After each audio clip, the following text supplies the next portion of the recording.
The collapse of Teotihuacan around 650 AD created a power vacuum across central Mexico that would take centuries to fill.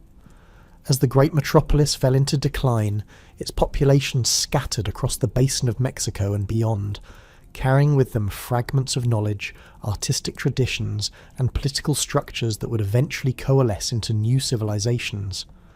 Among these emerging groups, the Toltecs would rise to become the dominant force in Mesoamerica, but their origins lay not in sudden conquest or divine mandate, but in the gradual accumulation of peoples, ideas, and material innovations across the Mexican highlands.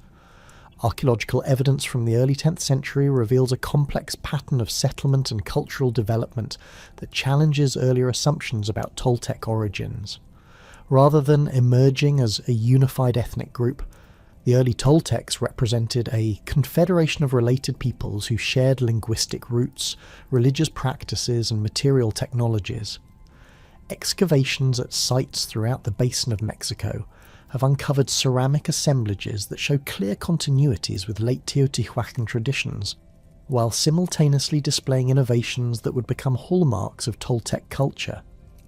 These vessels, characterized by their distinctive orange and red slip decorations, geometric patterns, and new vessel forms including tripod bowls with solid supports, mark the emergence of a distinct material culture that would spread across central Mexico.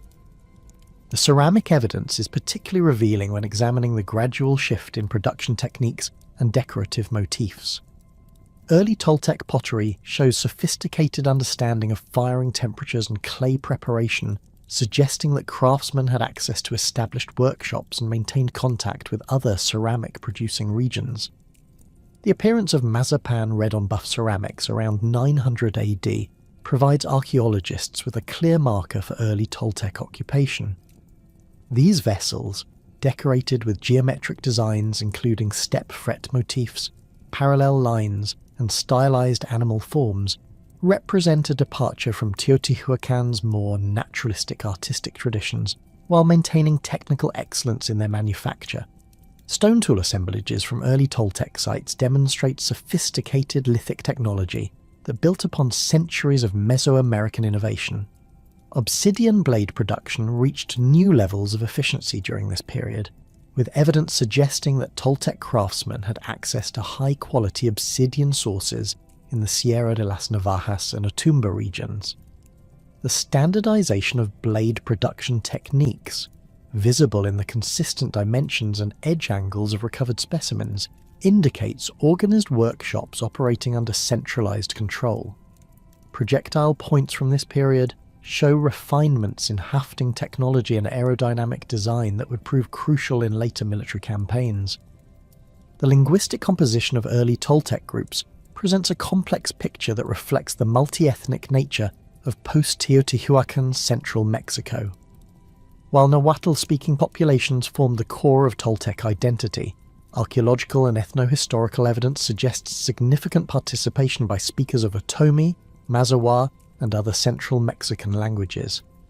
This linguistic diversity created a cosmopolitan environment that fostered technological innovation and cultural synthesis. Nahuatl place names from the period, preserved in later colonial documents, provide insight into the geographic extent of early Toltec settlement and the ways in which these groups conceptualize their relationship to the landscape. The process of Toltec ethnogenesis involved the gradual integration of diverse populations under increasingly centralized political structures. Rather than conquest or displacement, this integration appears to have occurred through intermarriage, shared ritual practices, and economic cooperation. Archaeological evidence from residential compounds shows mixed material assemblages that suggest households included individuals from different cultural backgrounds. The presence of Teotihuacan-style figurines, alongside early Toltec ceramic forms, indicates that cultural traditions were preserved and transformed rather than abandoned wholesale. Settlement patterns during the early Toltec period reveal a strategic approach to territorial control and resource exploitation that would characterize their later imperial expansion. Unlike the concentrated urban model of Teotihuacan, early Toltec settlements adopted a distributed pattern that maximised access to diverse ecological zones while maintaining defensive advantages. Sites were typically established on elevated terrain overlooking river valleys, providing both agricultural potential and strategic visibility. The spacing between major settlements suggests a coordinated approach to territorial organisation, with each centre controlling approximately 20 kilometres of surrounding territory. The establishment of Tolentzicoquetitlan as the primary Toltec centre represents one of the most significant urban planning achievements of early Mesoamerica. Located in modern-day Tula, Hidalgo, approximately 65 kilometres north of Mexico City, the site was chosen for its strategic position controlling trade routes between the basin of Mexico and the northern frontiers. The Tula River provided a reliable water source and fertile alluvial soils, while the surrounding hills offered defensive positions and access to limestone quarries that would supply construction materials for monumental architecture. Early construction at Tolentzicoquetitlan followed a carefully planned urban layout that reflected both practical considerations and cosmological principles. The site's ceremonial core was oriented approximately 17 degrees east of north, an alignment that connected the city to important astronomical events while distinguishing it from earlier Teotihuacan traditions. Initial construction phases focused on establishing basic infrastructure, including residential areas, workshops, and storage facilities, before beginning work on the monumental architecture that would later define the site. Archaeological investigations have revealed that the earliest occupation at Tula began around 900 AD, with small-scale settlements concentrated along the river terraces. These initial communities consisted of modest residential structures built using local stone and adobe, with thatched roofs supported by wooden posts. The houses typically measured 6 metres on each side, and were arranged around small courtyards that served as work areas and storage spaces. Evidence from these early contexts includes grinding stones for food preparation, spindle whorls indicating textile production, and ceramic vessels for cooking and storage. The transition from village-level organisation to urban centre occurred gradually over the first half of the 10th century. Population growth, evidenced by the expansion of residential areas and increased density of artefact deposits, coincided with the construction of more substantial civic and religious architecture. The first monumental buildings at Tula were relatively modest structures that served as prototypes for the massive pyramids and palaces that would later dominate the site. These early public buildings utilised a distinctive architectural style that combined elements from various Mesoamerican traditions while introducing innovations that would become characteristic of Toltec construction.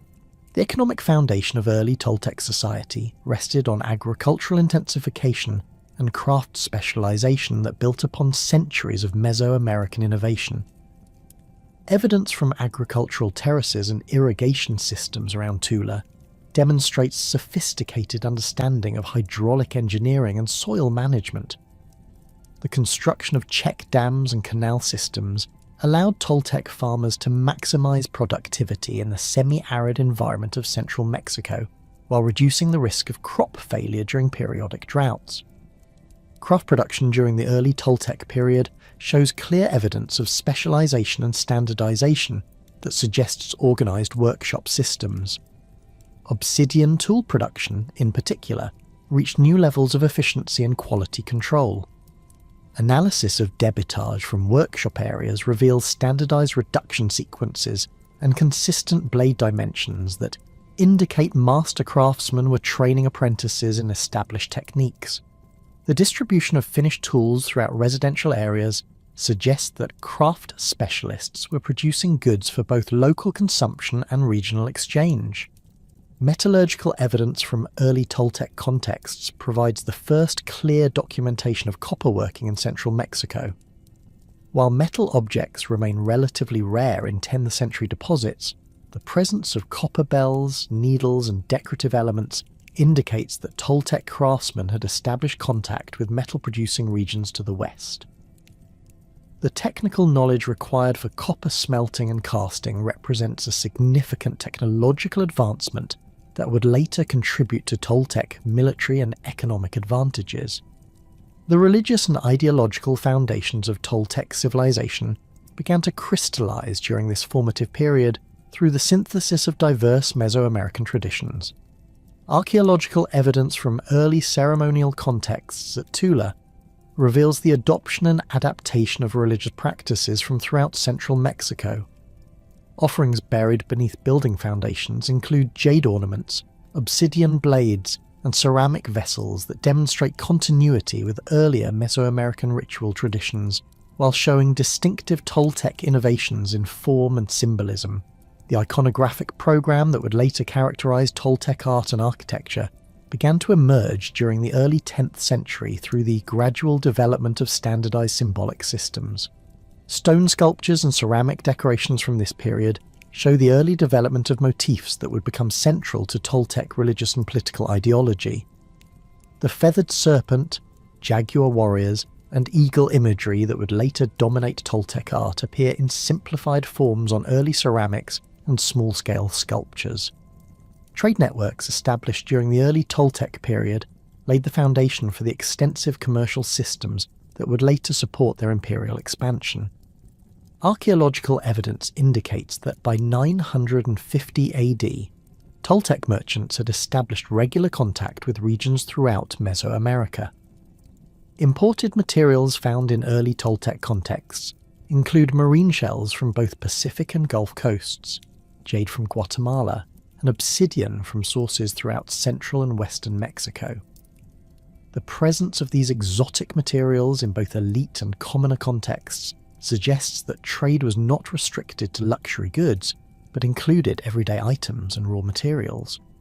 The political organization of early Toltec society appears to have been based on a combination of kinship ties, religious authority, and military leadership that would evolve into the complex state system of later periods. Evidence from residential architecture suggests the emergence of social stratification, with larger and more elaborate houses associated with higher status individuals. However, the differences in wealth and status during this early period were relatively modest compared to later Toltec society, suggesting that political hierarchy was still in the process of development. The transformation of the modest riverside settlements at Tula into the magnificent urban centre of Tollan represents one of the most remarkable achievements in Mesoamerican urban planning. By 950 AD, the population had grown to an estimated 15,000, 20,000 inhabitants, necessitating a complete reorganization of the settlement's spatial structure and the implementation of sophisticated infrastructure systems. The architects and planners who oversaw this transformation drew upon centuries of Mesoamerican urban design experience, while introducing innovations that would influence city planning throughout central Mexico for generations to come. The master plan for Tollan reflected a sophisticated understanding of both practical urban needs and cosmological principles that governed Mesoamerican city design. The planners divided the urban area into distinct functional zones connected by a network of paved causeways and drainage systems that managed seasonal flooding while facilitating movement of goods and people. The ceremonial precinct occupied the highest ground at the centre of the city, surrounded by elite residential compounds that housed the ruling families and their retainers. Craft production areas were strategically located near raw material sources and transportation routes, while agricultural processing facilities were positioned along the river terraces, where hydraulic systems could efficiently manage water flow.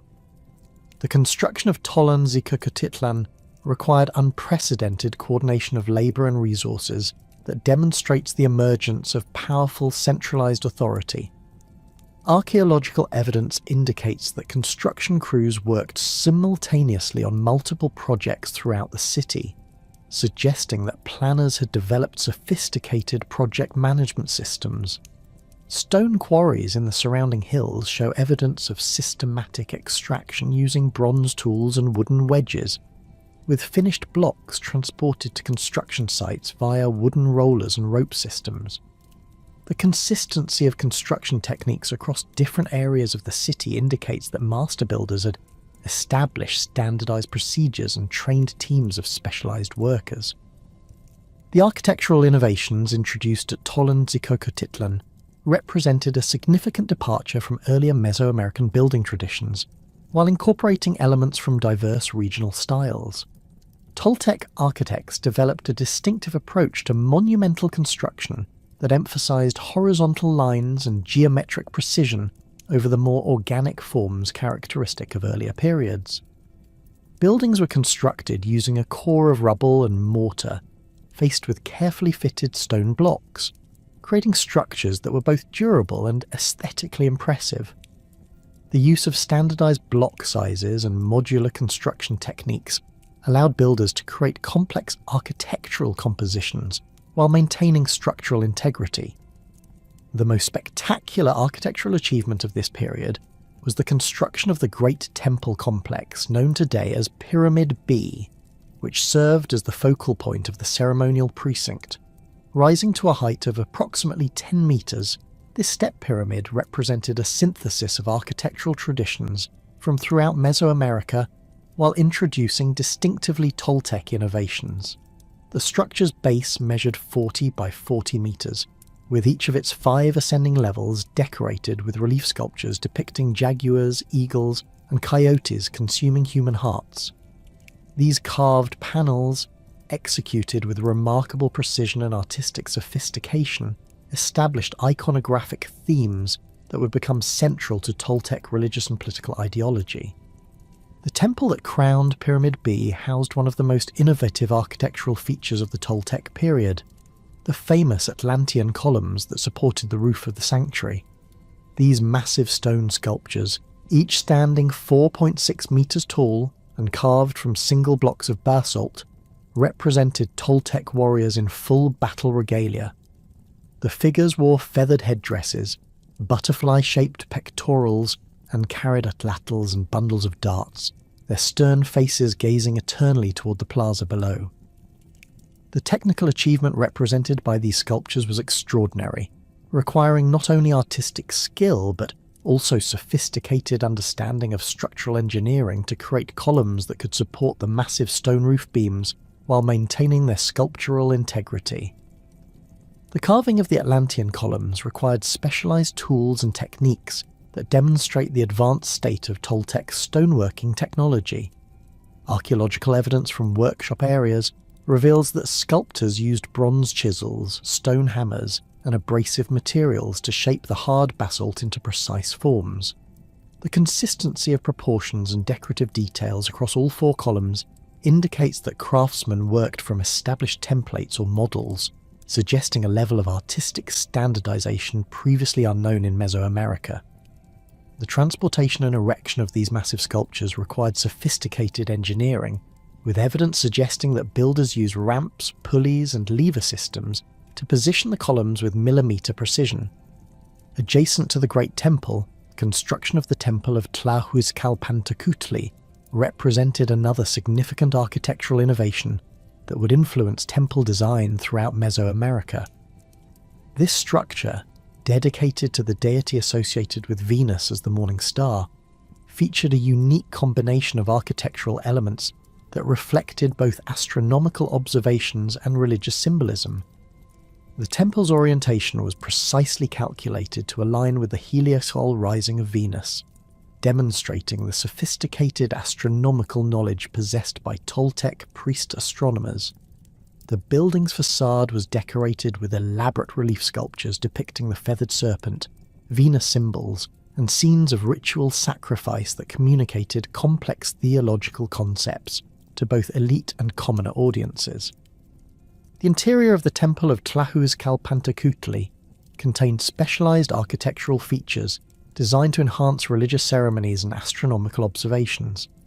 The main sanctuary included carefully positioned openings that allowed specific celestial events to be observed and recorded, while acoustic properties were engineered to amplify the voices of priests during ritual performances.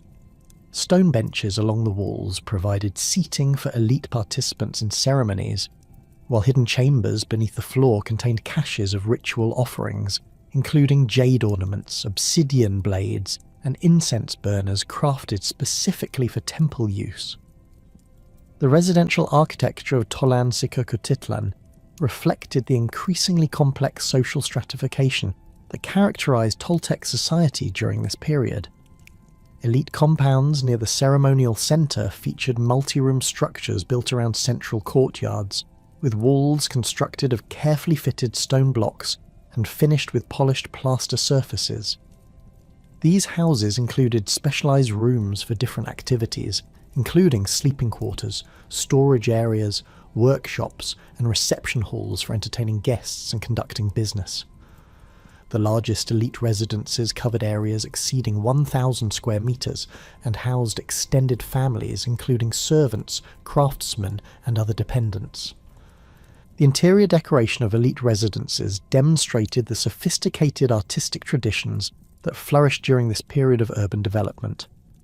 Wall paintings executed in mineral pigments depicted scenes from Toltec mythology, historical events, and religious ceremonies, while stone sculptures adorned courtyards and entrance areas.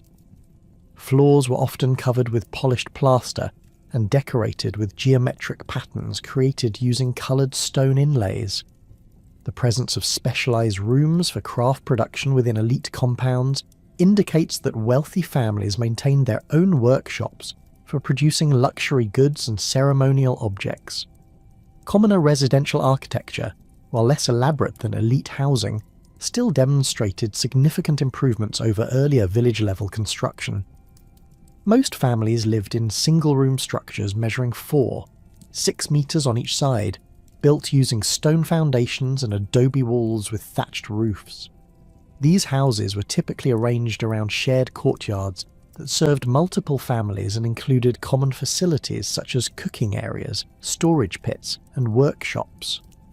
The standardization of house sizes and construction techniques suggests that urban planners had established building codes and regulations that governed residential construction throughout the city. The population growth that accompanied urban development at Toltecs created unprecedented demands for food production and distribution systems. Archaeological evidence indicates that the city's inhabitants consumed a diverse diet that included maize, beans, squash, chili peppers, and various wild plants gathered from surrounding areas.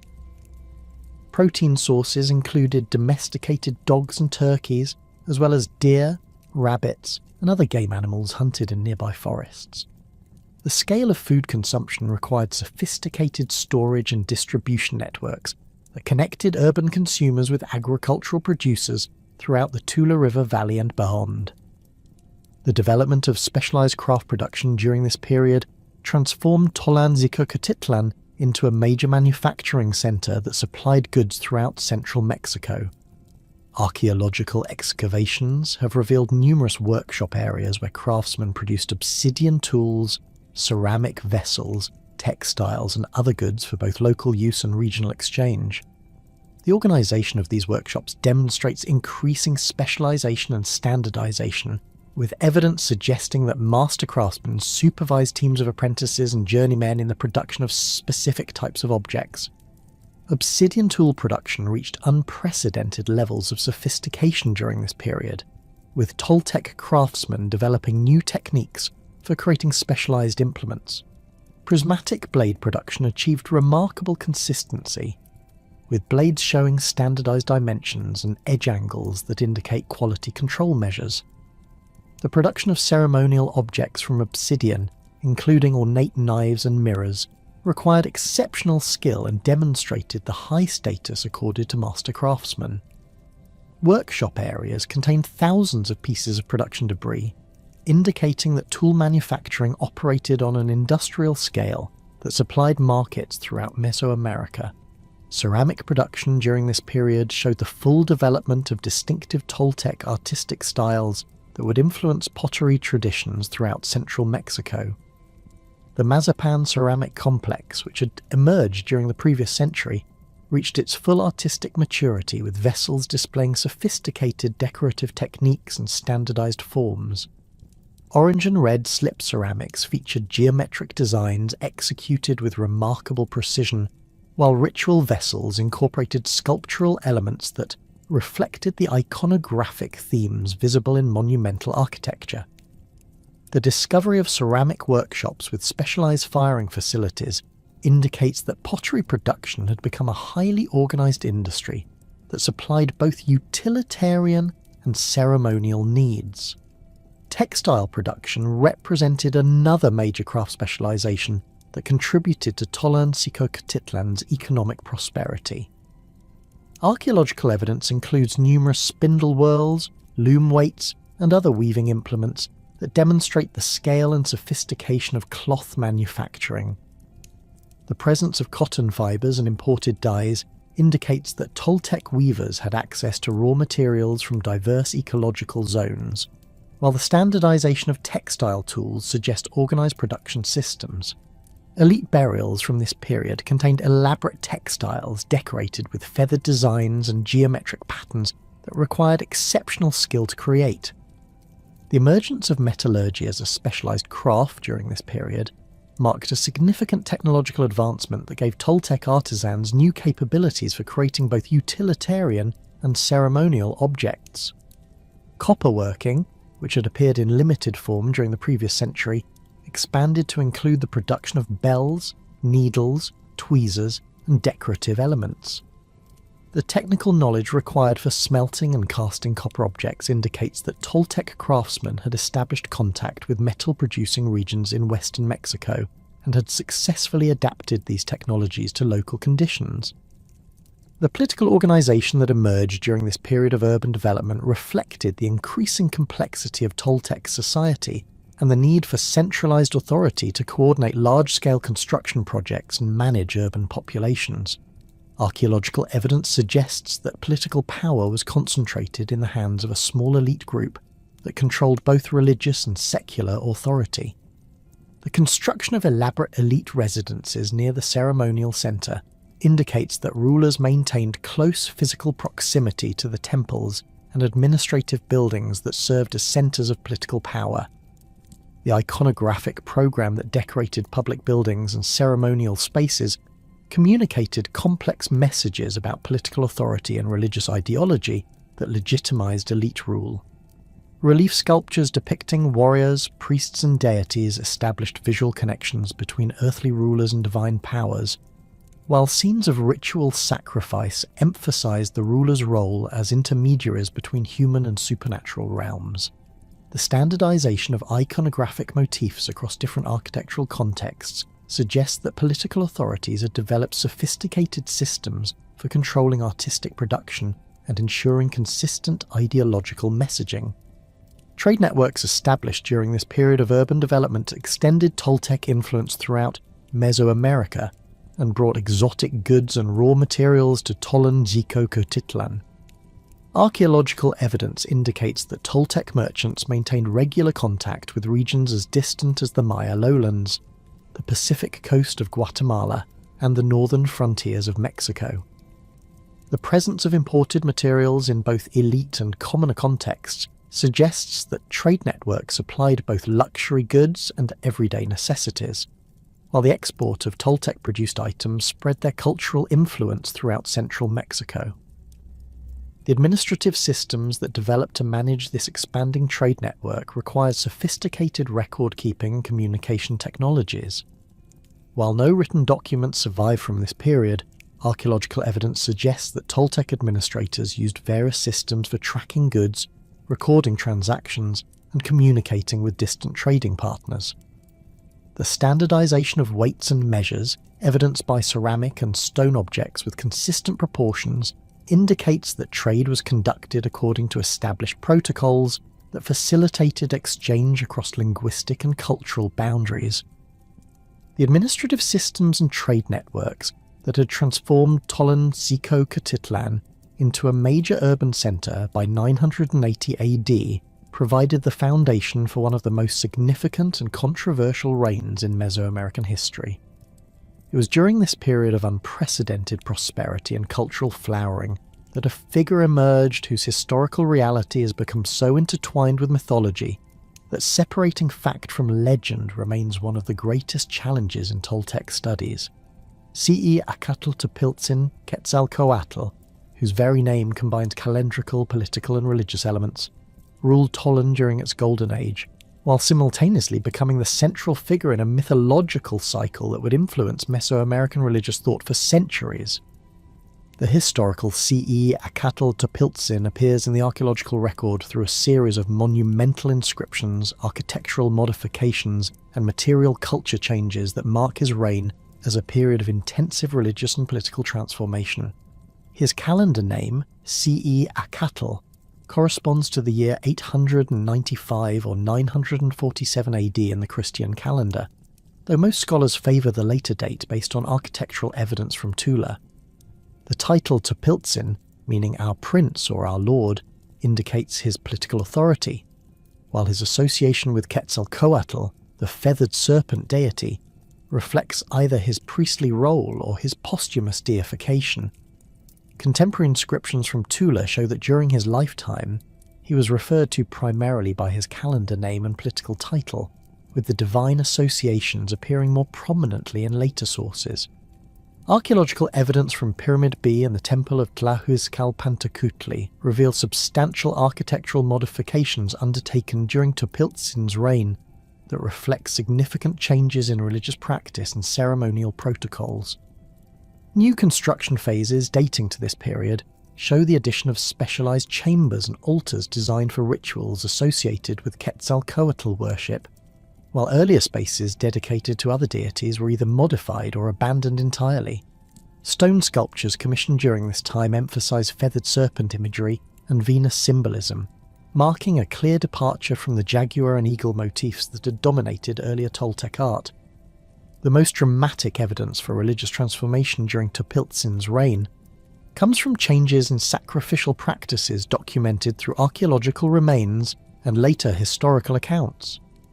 Excavations at ceremonial sites throughout Tula reveal a marked decrease in evidence for human sacrifice during the late 10th century, with traditional offering caches containing fewer human remains and more emphasis on precious materials like jade, obsidian, and copal incense. This shift corresponds with ethno-historical accounts describing Topiltzin's religious reforms, which allegedly emphasize bloodless offerings of flowers, butterflies, and precious stones rather than human hearts and blood. The promotion of Quetzalcoatl worship over traditional Toltec deities represented a fundamental challenge to established religious hierarchies and the warrior culture that had dominated Toltec society since its emergence. Quetzalcoatl, as a deity associated with wind, learning, and the planet Venus, embodied very different values from Tezcatlipoca, the traditional patron of Toltec warriors, who represented conflict, night, and terrestrial power. Archaeological evidence suggests that temples dedicated to Tezcatlipoca received reduced maintenance and fewer offerings during this period, while new shrines to Quetzalcoatl were constructed throughout the urban centre. The religious reforms initiated by Topiltzin extended beyond ceremonial practices to encompass fundamental changes in the organisation of the priesthood and the conduct of religious education.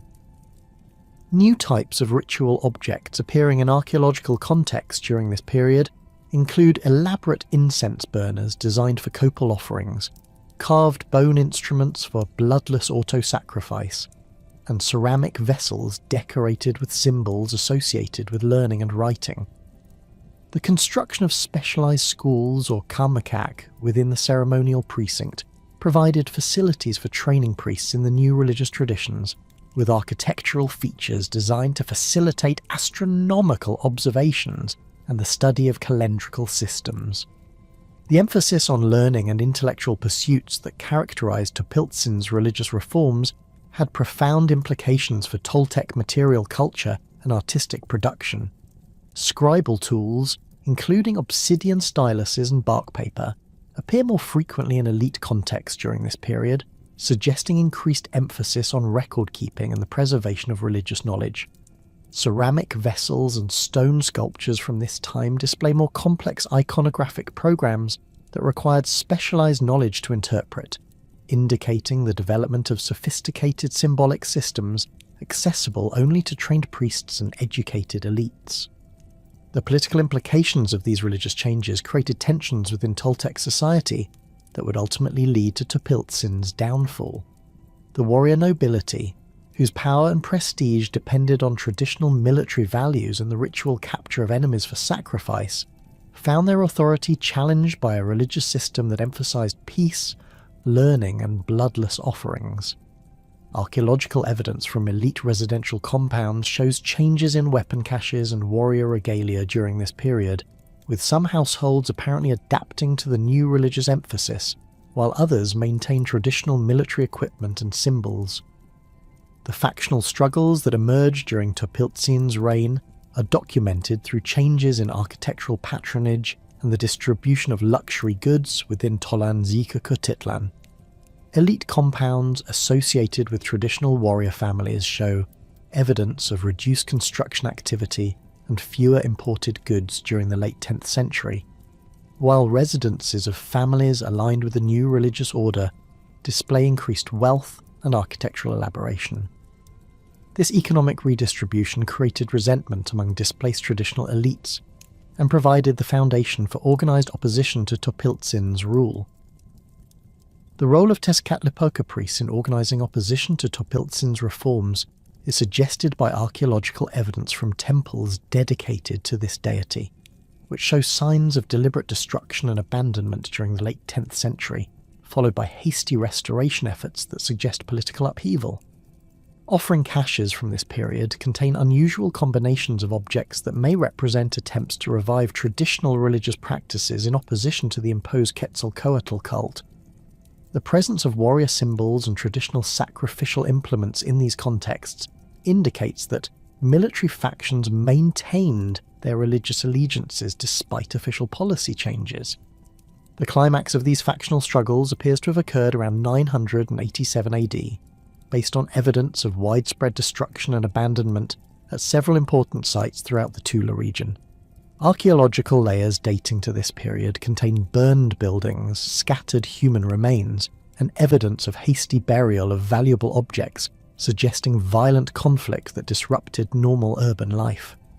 The specific nature of this destruction, which targeted religious buildings associated with Quetzalcoatl worship while leaving traditional temples relatively undamaged, indicates that the conflict had strong religious and ideological dimensions. Contemporary accounts preserved in later Nahuatl sources describe the events leading to Topiltzin's exile in terms that blend historical fact with mythological narrative. According to these sources, Tezcatlipoca priests used sorcery and political manipulation to discredit Topiltzin, eventually forcing him to abandon Tolan and flee toward the eastern coast. While the supernatural elements of these accounts clearly represent later mythological elaboration, the core narrative of political conflict and forced exile corresponds with archaeological evidence for disruption and abandonment at Tula during the late 10th century. The archaeological evidence for Topiltzin's departure from Tolan includes the abandonment of several important religious buildings and the hasty burial of ceremonial objects associated with Quetzalcoatl worship. Excavations at the temple of Tlaxcalpantecutli have revealed caches of ritual implements buried beneath floor levels dating to this period, suggesting that priests loyal to Topiltzin attempted to preserve sacred objects before abandoning the site. Similar deposits found at other locations throughout the ceremonial precinct indicate a coordinated effort to protect religious materials from destruction by opposing factions. The direction of Topiltzin's exile, consistently described in later sources as toward the east and the Gulf Coast, corresponds with archaeological evidence for the sudden appearance of Toltec-style material culture in regions of Veracruz and Tabasco during the late 10th century. Sites such as Cacaxtla and Xochicalco show evidence of new construction phases and artistic programs that incorporate distinctively Toltec iconographic elements, particularly those associated with Quetzalcoatl worship. The timing and geographic distribution of these cultural influences suggests that Topiltzin and his followers established new centres of power in regions beyond the reach of their Tolan opponents. The most intriguing archaeological evidence for Topiltzin's post-exile activities comes from the Maya site of Chichen Itza in the northern Yucatan, where architectural and artistic elements show striking similarities to those from Tula.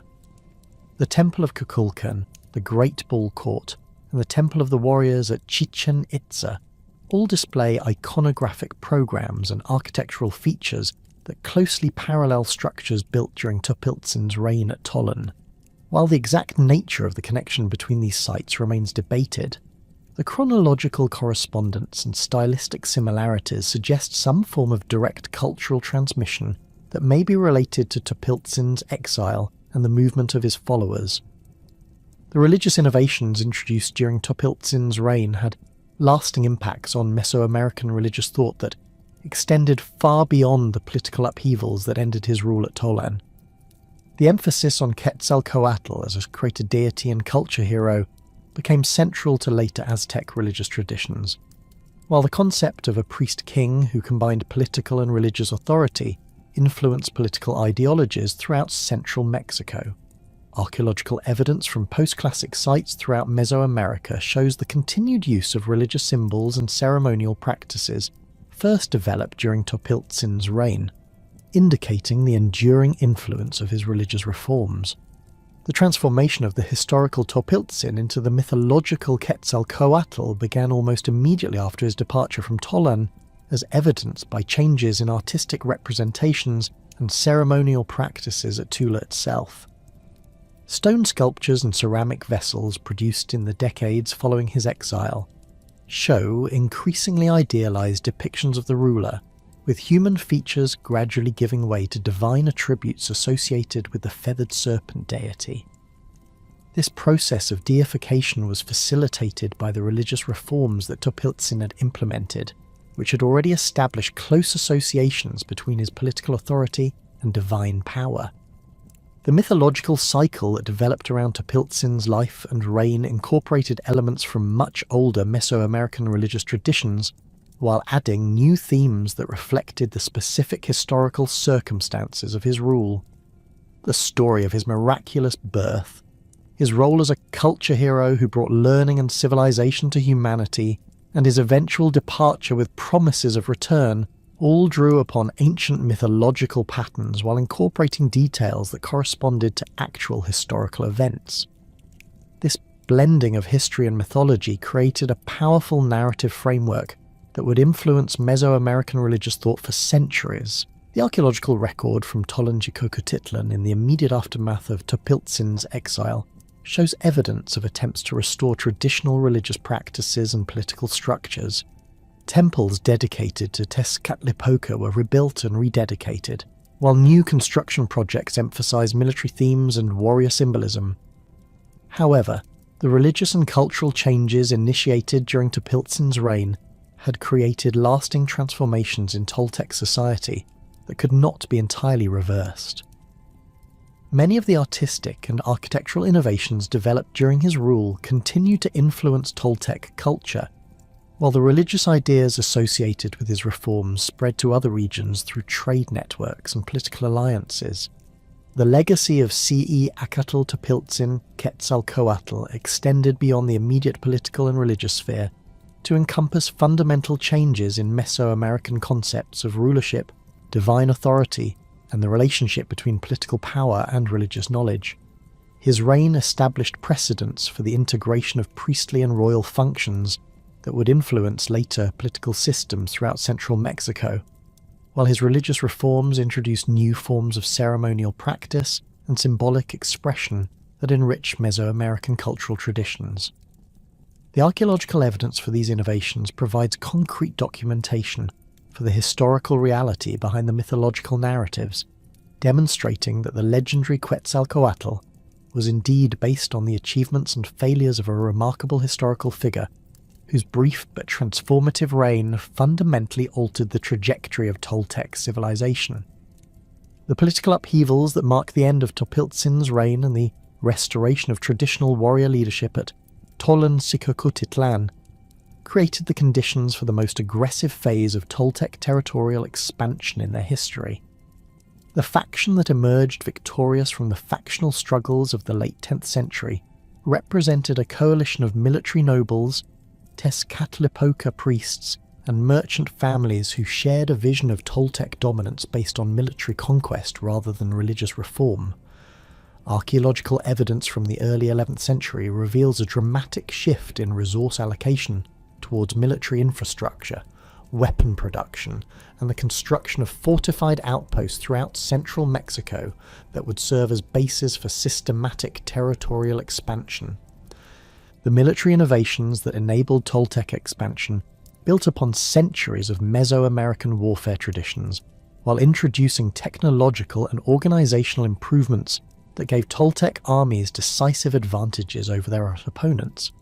The most significant of these innovations was the systematic adoption and refinement of the atlatl, a spear-throwing device that had been used sporadically throughout Mesoamerica, but reached unprecedented levels of effectiveness under Toltec military engineers.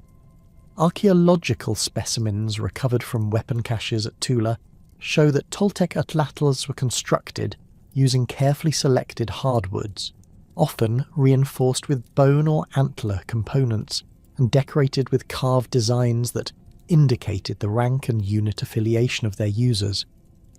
The effectiveness of Toltec atlatls derived not only from superior construction materials and techniques, but also from innovations in projectile design that maximized range and penetrating power. Dart points recovered from military contexts show standardized dimensions and aerodynamic profiles that indicate systematic experimentation with different designs to optimize performance. The most effective Toltec dart points featured long, narrow blades with carefully crafted tangs that ensured secure hafting to wooden shafts. These projectiles, when launched by skilled atlatl users, could penetrate enemy armour at distances exceeding 100 metres, giving Toltec forces significant tactical advantages in open-terrain combat. Training in atlatl use became a central component of Toltec military education, with archaeological evidence from Tula revealing specialised practice ranges where warriors honed their skills. These facilities included earthen backstops marked with concentric circles that allowed instructors to evaluate accuracy at various distances, while collections of practice points made from less valuable materials than combat weapons suggest that training was conducted on a large scale. Skeletal remains from Toltec warrior burials showed distinctive muscle development patterns in the right shoulder and arm that correspond to intensive atlatl training, providing physical evidence for the rigorous military conditioning that produced elite Toltec fighters. The production and distribution of obsidian weaponry during this period reached unprecedented scales that transformed both military capabilities and economic organisation throughout the Toltec sphere of influence. Obsidian workshops at Tula expanded dramatically during the early 11th century, with excavations revealing production areas covering several hectares and containing millions of pieces of knapping debris. The organisation of these workshops shows clear evidence of mass production techniques, with specialised craftsmen focusing on particular stages of the manufacturing process to maximise efficiency and maintain quality control. Toltec military engineers developed new techniques for hafting obsidian blades to wooden weapons that created devastatingly effective close combat implements. Macuahuitl, the wooden clubs embedded with obsidian blades that would later become iconic Aztec weapons, appear to have been perfected during this period of Toltec military innovation. Archaeological specimens show sophisticated understanding of stress distribution and blade placement that created weapons capable of inflicting terrible wounds while maintaining structural integrity during extended combat. The razor-sharp obsidian edges could sever limbs and penetrate most forms of Mesoamerican armour, making Toltec warriors formidable opponents in hand-to-hand fighting. The standardization of obsidian weapon production allowed Toltec military commanders to equip large armies with uniform weapons that simplified logistics and training requirements. Blade caches found at military installations throughout the Toltec sphere contain thousands of identical projectile points and knife blades, indicating centralized production and distribution systems that could supply weapons to forces operating hundreds of kilometers from Tula. This logistical capability gave Toltec armies significant advantages over opponents who relied on locally produced weapons of varying quality and design. The organisational structure of Toltec military forces during this period of expansion incorporated the famous eagle and jaguar warrior societies that would later become central to Aztec military tradition. Archaeological evidence from Tula includes specialised residential compounds associated with these military orders, featuring distinctive architectural elements and decorative programs that reflected their martial functions. Eagle warrior quarters were decorated with carved stone panels depicting eagles in flight and warriors wearing feathered costumes, while jaguar warrior compounds featured sculptures of prowling jaguars and warriors dressed in spotted jaguar skins. The eagle warriors specialised in long-range combat using atlatls and arrows, with their training emphasising accuracy, mobility, and reconnaissance skills that made them ideal for scouting and skirmishing operations. Archaeological evidence from their quarters includes specialised storage facilities for arrows and atlatl darts, practice targets designed for aerial combat simulation, and workshop areas where warriors maintained their equipment. Burials of eagle warriors contain elaborate feathered costumes and weapons decorated with bird motifs, while skeletal analysis reveals physical conditioning consistent with extensive training in running and climbing. Jaguar warriors focused on close-quarters combat, using obsidian-edged weapons and specialised tactics designed for urban warfare and siege operations. Their quarters at Tula contained training facilities equipped with wooden posts and straw targets for practicing sword and club techniques, while underground chambers served as storage areas for the heavy armour and weapons required for assault operations. Jaguar warrior burials include massive obsidian clubs, thick cotton armour, and helmets carved to resemble jaguar heads, emphasising their role as shock troops in Toltec military operations. The initiation rituals and training programs that prepared young Toltec nobles for membership in these warrior societies are documented through archaeological evidence from ceremonial areas within their residential compounds. Specialised chambers contained altars where initiates underwent ritual scarification and bloodletting ceremonies that mark their transition from civilian to military status. The presence of elaborate incense burners, obsidian bloodletting implements, and offering caches containing military equipment suggests that these initiation rites involved complex religious ceremonies that bound warriors to their military orders through sacred oaths and divine protection. The territorial expansion that began in earnest around 1000 AD followed a systematic pattern that reveals sophisticated strategic planning and coordination among Toltec military commanders. Rather than random raiding or opportunistic conquest, Toltec expansion proceeded according to a deliberate plan that prioritised control of key trade routes, agricultural regions, and strategic defensive positions.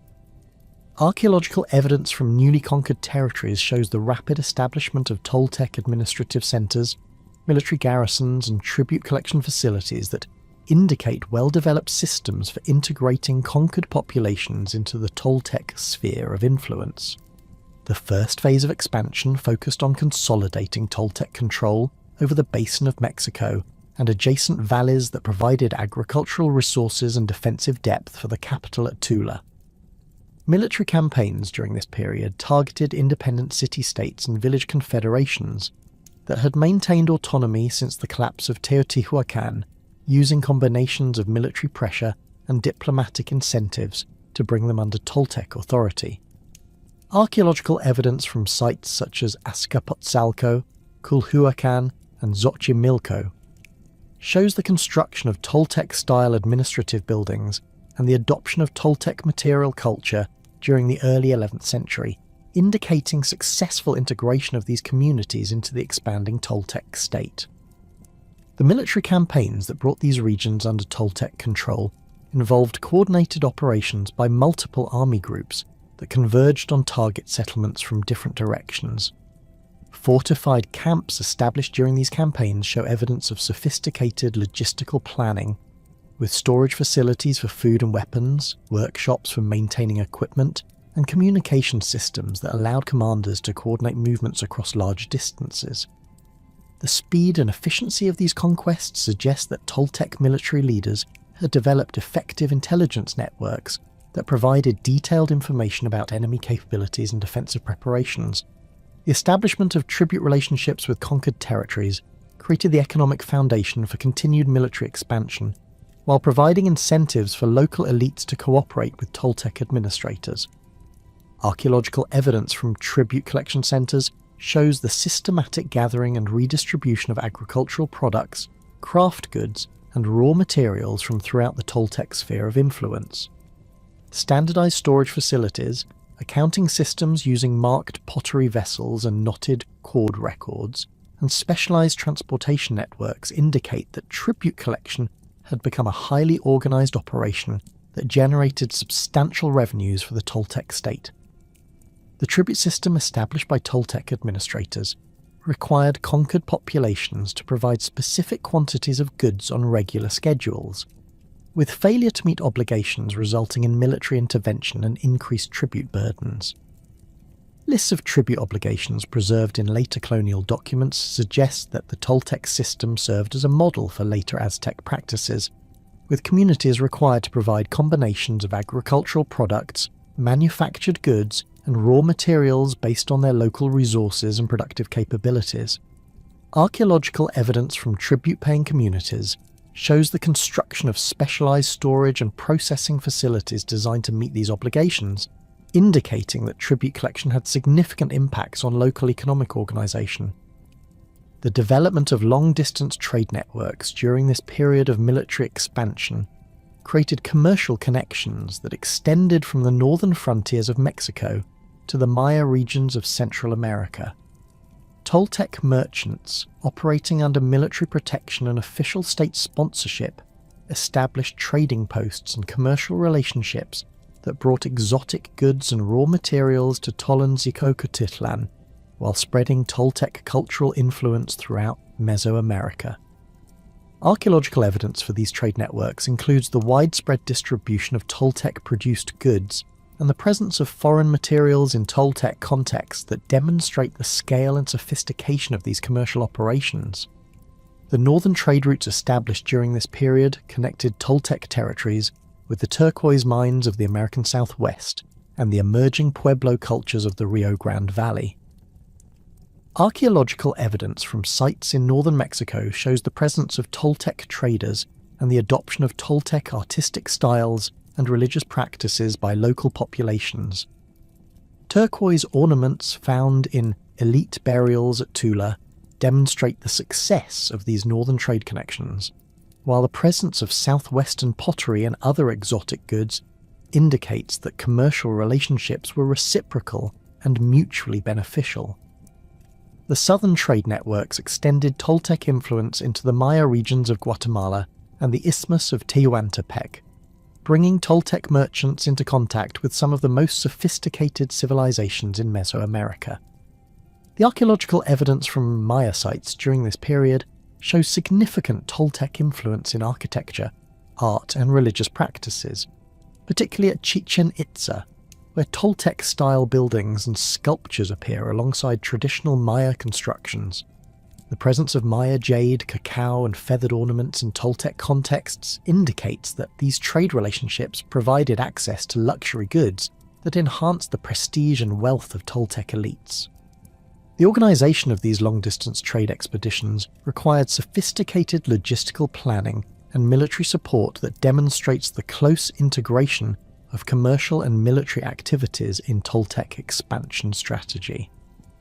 Merchant caravans travelling to distant regions carried armed guards equipped with the latest Toltec weapons and armour, while established trade routes included fortified way stations where merchants could rest and resupply during long journeys. The standardization of weights and measures throughout the Toltec sphere of influence facilitated commercial transactions, while diplomatic protocols ensured that Toltec merchants received favourable treatment in foreign territories. The political alliances and conflicts that characterized Toltec expansion brought them into direct contact with other major Mesoamerican civilizations, creating complex diplomatic relationships that combined cooperation and competition. The most significant of these relationships was with the various Maya city-states of the Yucatan Peninsula, where Toltec influence appears to have been welcomed by some rulers while being resisted by others.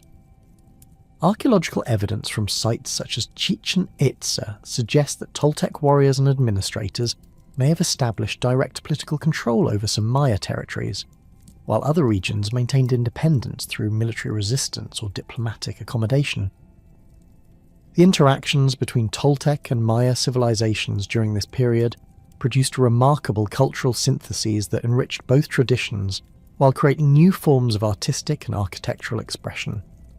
The famous ball court at Chichen Itza, with its distinctive Toltec-style relief sculptures depicting ritual sacrifice and warrior imagery, represents one of the most spectacular examples of this cultural fusion.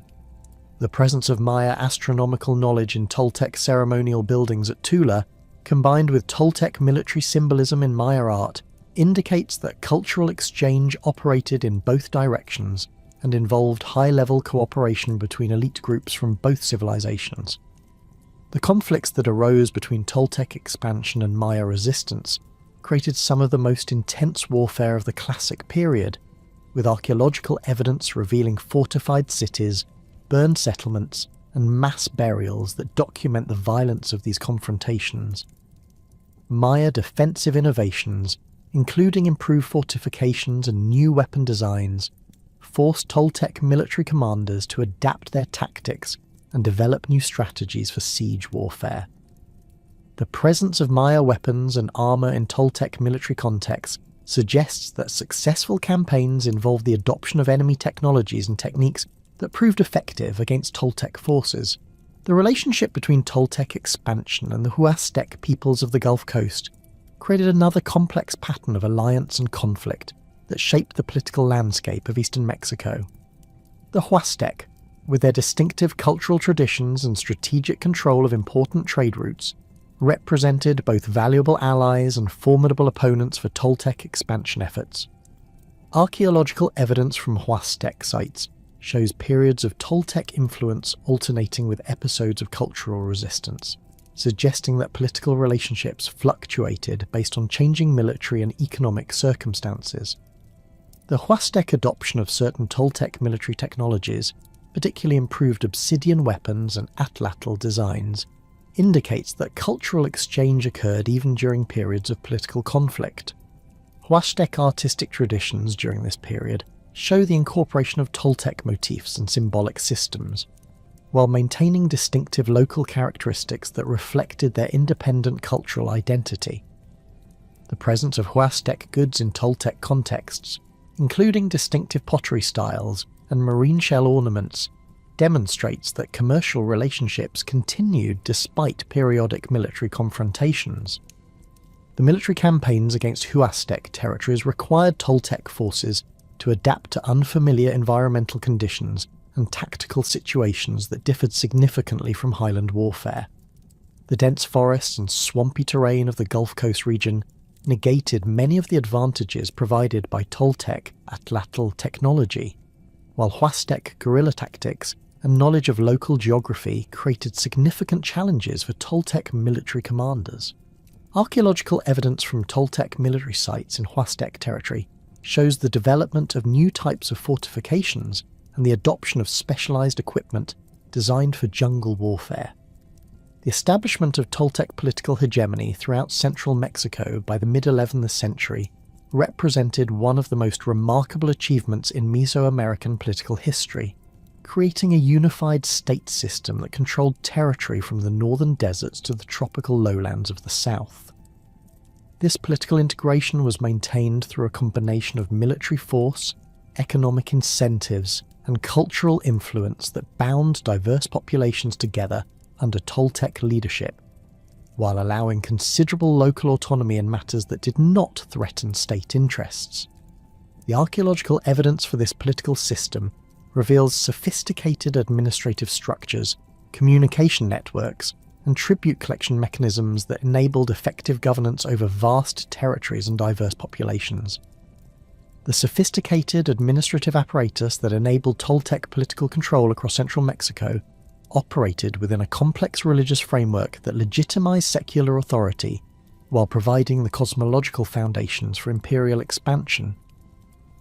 The Toltec pantheon that emerged during the height of their power represented a synthesis of diverse Mesoamerican religious traditions, incorporating deities and ceremonial practices from conquered territories while maintaining distinctive theological innovations that reflected their unique historical experience. Archaeological evidence from ceremonial centres throughout the Toltec sphere reveals the systematic development of religious institutions that served both spiritual and political functions, creating an integrated system of belief and practice that bound together the diverse populations of their empire. The supreme deity of the mature Toltec religious system was Quetzalcoatl, the feathered serpent, whose worship had been transformed from the localized cult promoted by Acatl into a universal creator god whose authority extended throughout the known world. Sculptural representations from the 11th century show Quetzalcoatl as a composite being combining the terrestrial power of the serpent with the celestial authority of the bird, often depicted with elaborate feathered crests, serpentine bodies covered in precious stones, and symbolic elements connecting him to wind, rain, and agricultural fertility. The iconographic program developed for Quetzalcoatl worship emphasized his role as the divine patron of learning, craftsmanship, and civilized society, making him an ideal deity for legitimizing Toltec claims to cultural and political superiority over their subjects. Temple complexes dedicated to Quetzalcoatl throughout Toltec territory shared distinctive architectural features that facilitated specific forms of worship while creating visual connections to the ceremonial center at Tollan-Sicocotitlan. These structures typically featured circular or semicircular ground plans that reflected the deity's association with wind and cyclical time, while their facades were decorated with carved, feathered serpent motifs executed in local stone but following standardized proportions and symbolic arrangements. The interior spaces of these temples contained specialized altars designed for the presentation of bloodless offerings, including flowers, copal incense, precious stones, and elaborately crafted objects that demonstrated the wealth and devotion of worshippers. The theological significance of Quetzalcoatl worship extended beyond ceremonial observance to encompass fundamental concepts about the nature of divine authority and its relationship to earthly rule. Toltec religious texts, preserved in later colonial sources but clearly drawing upon much older traditions, describe Quetzalcoatl as the creator of human beings and the inventor of agriculture, writing, and the calendar system that governed religious and secular life. This mythological framework provided Toltec rulers with divine sanction for their political authority, while establishing their responsibility for maintaining cosmic order through proper ritual observance and moral behavior. Tezcatlipoca, the smoking mirror, occupied a complex position within the Toltec pantheon that reflected both his traditional role as patron of warriors and his association with the political upheavals that had shaped Toltec history. Archaeological evidence from military contexts shows continued reverence for Tezcatlipoca among warrior societies, with obsidian mirrors, jaguar imagery, and symbols of night and conflict appearing frequently in martial burials and ceremonial deposits. However, the theological relationship between Tezcatlipoca and Quetzalcoatl was reconceptualized during the imperial period to emphasize complementarity rather than opposition, with the two deities representing necessary aspects of cosmic balance, rather than irreconcilable antagonists. Sculptural programs from major Toltec sites depict Tezcatlipoca as a powerful deity whose authority encompassed warfare, judgment, and the maintenance of social order through the application of divine justice. His iconographic attributes included obsidian mirrors that revealed hidden truths, jaguar associations that emphasized his predatory power, and missing foot that connected him to sacrifice and the voluntary surrender of personal well-being for cosmic stability. Priests dedicated to Tezcatlipoca worship maintained specialized knowledge of divination techniques, judicial procedures, and military rituals that made them essential participants in both religious ceremonies and secular administration. The integration of Tezcatlipoca worship into the broader Toltec religious system required careful theological maneuvering that acknowledged his traditional importance while subordinating his cult to the supreme authority of Quetzalcoatl. Temple complexes throughout Toltec territory typically included shrines dedicated to both deities, with architectural arrangements that emphasized their complementary functions while maintaining clear hierarchical relationships. Ceremonial calendars coordinated festivals honoring both gods in sequences that reinforced theological messages about cosmic balance and the necessity of both creative and destructive forces in maintaining universal order. Tlaloc, the ancient rain god whose worship extended back to the earliest periods of Mesoamerican civilization, occupied a crucial position within Toltec religious practice, due to his direct connection to agricultural productivity and economic prosperity. The expansion of Toltec political control into diverse ecological zones required sophisticated understanding of local rainfall patterns, seasonal variations, and agricultural techniques that made Tlaloc worship essential for maintaining food production throughout the empire.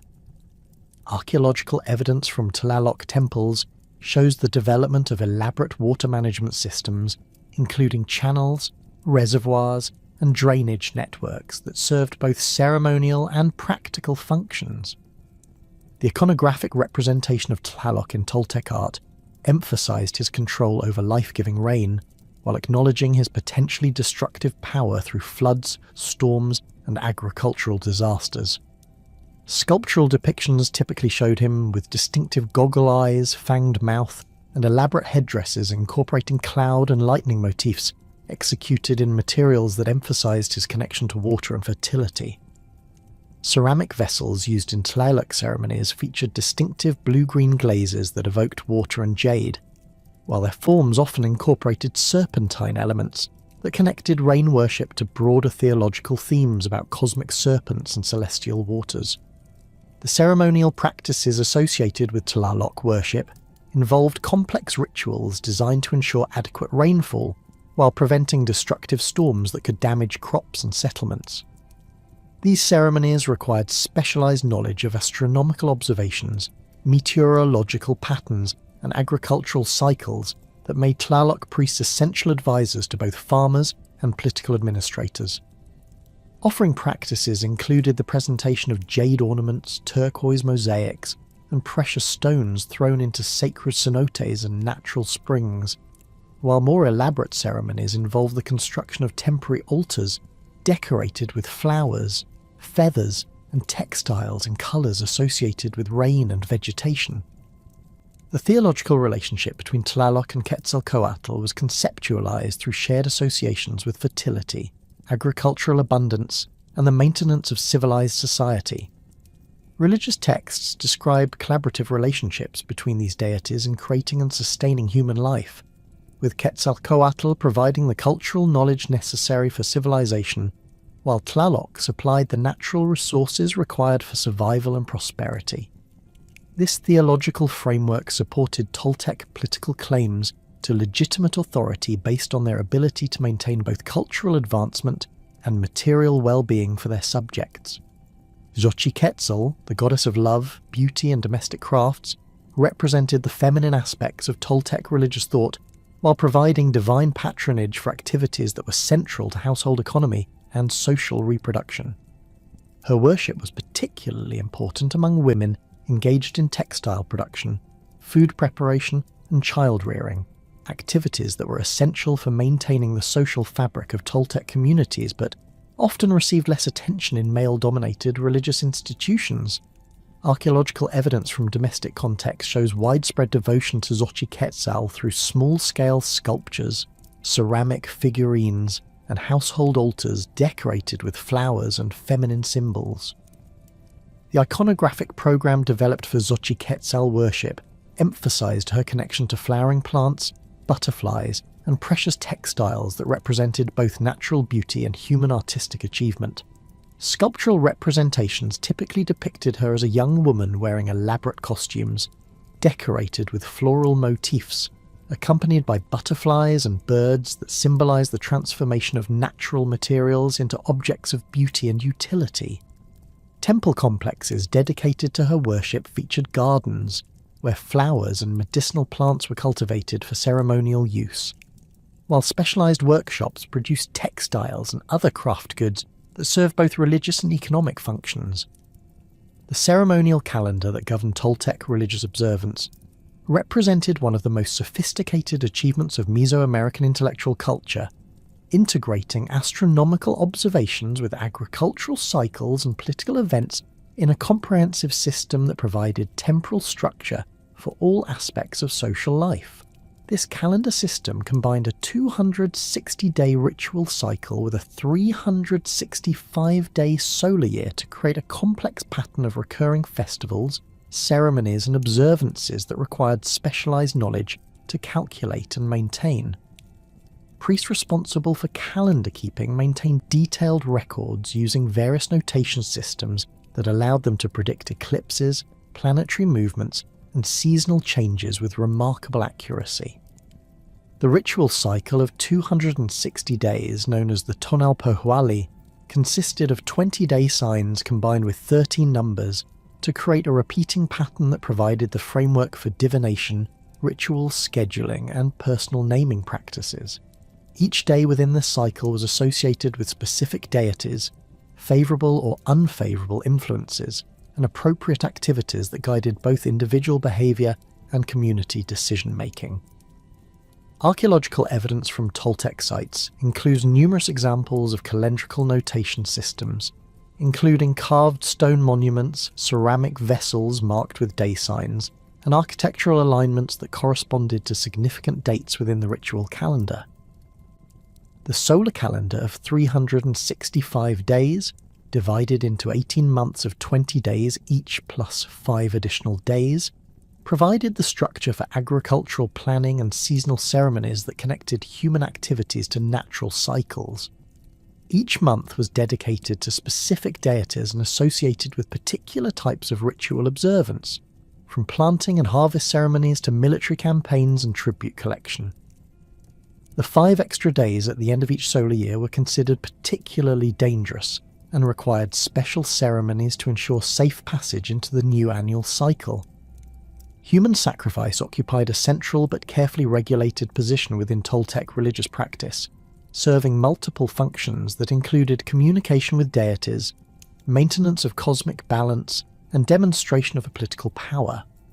Archaeological evidence from ceremonial centres shows that Toltec sacrifice practices were more restrained than those of later Mesoamerican civilizations, with emphasis placed on the quality and symbolic significance of offerings rather than sheer quantity of victims. Specialized altars designed for sacrificial ceremonies featured elaborate drainage systems and decorative programs that emphasized the sacred nature of these rituals while providing practical facilities for their performance. The selection of sacrifice victims followed strict protocols that emphasized their ritual purity and symbolic appropriateness for specific ceremonies. Warriors captured in battle represented the most prestigious offerings, particularly those taken from enemy elite units whose sacrifice demonstrated Toltec military superiority while providing powerful spiritual benefits. Archaeological evidence suggests that many sacrificial victims were maintained in special facilities for extended periods before their deaths, receiving elaborate care and ritual preparation that enhanced their sacred status and ensured the effectiveness of their sacrifice. The methods employed for human sacrifice varied according to the specific deities being honoured and the ceremonial context of the ritual. Heart extraction, performed using specialised obsidian knives with elaborately carved handles, was reserved for the most important ceremonies and typically involved victims who had undergone extensive ritual preparation. Drowning sacrifices honoured Tlaloc and other water deities, while burning was employed for ceremonies dedicated to solar and fire gods. The remains of sacrificial victims were treated with great reverence, often receiving elaborate burial or being incorporated into sacred structures as foundation offerings. The astronomical observations that underpin Toltec religious and political activities represented some of the most sophisticated scientific achievements of ancient America, requiring generations of careful observation and mathematical calculation to develop accurate predictive systems.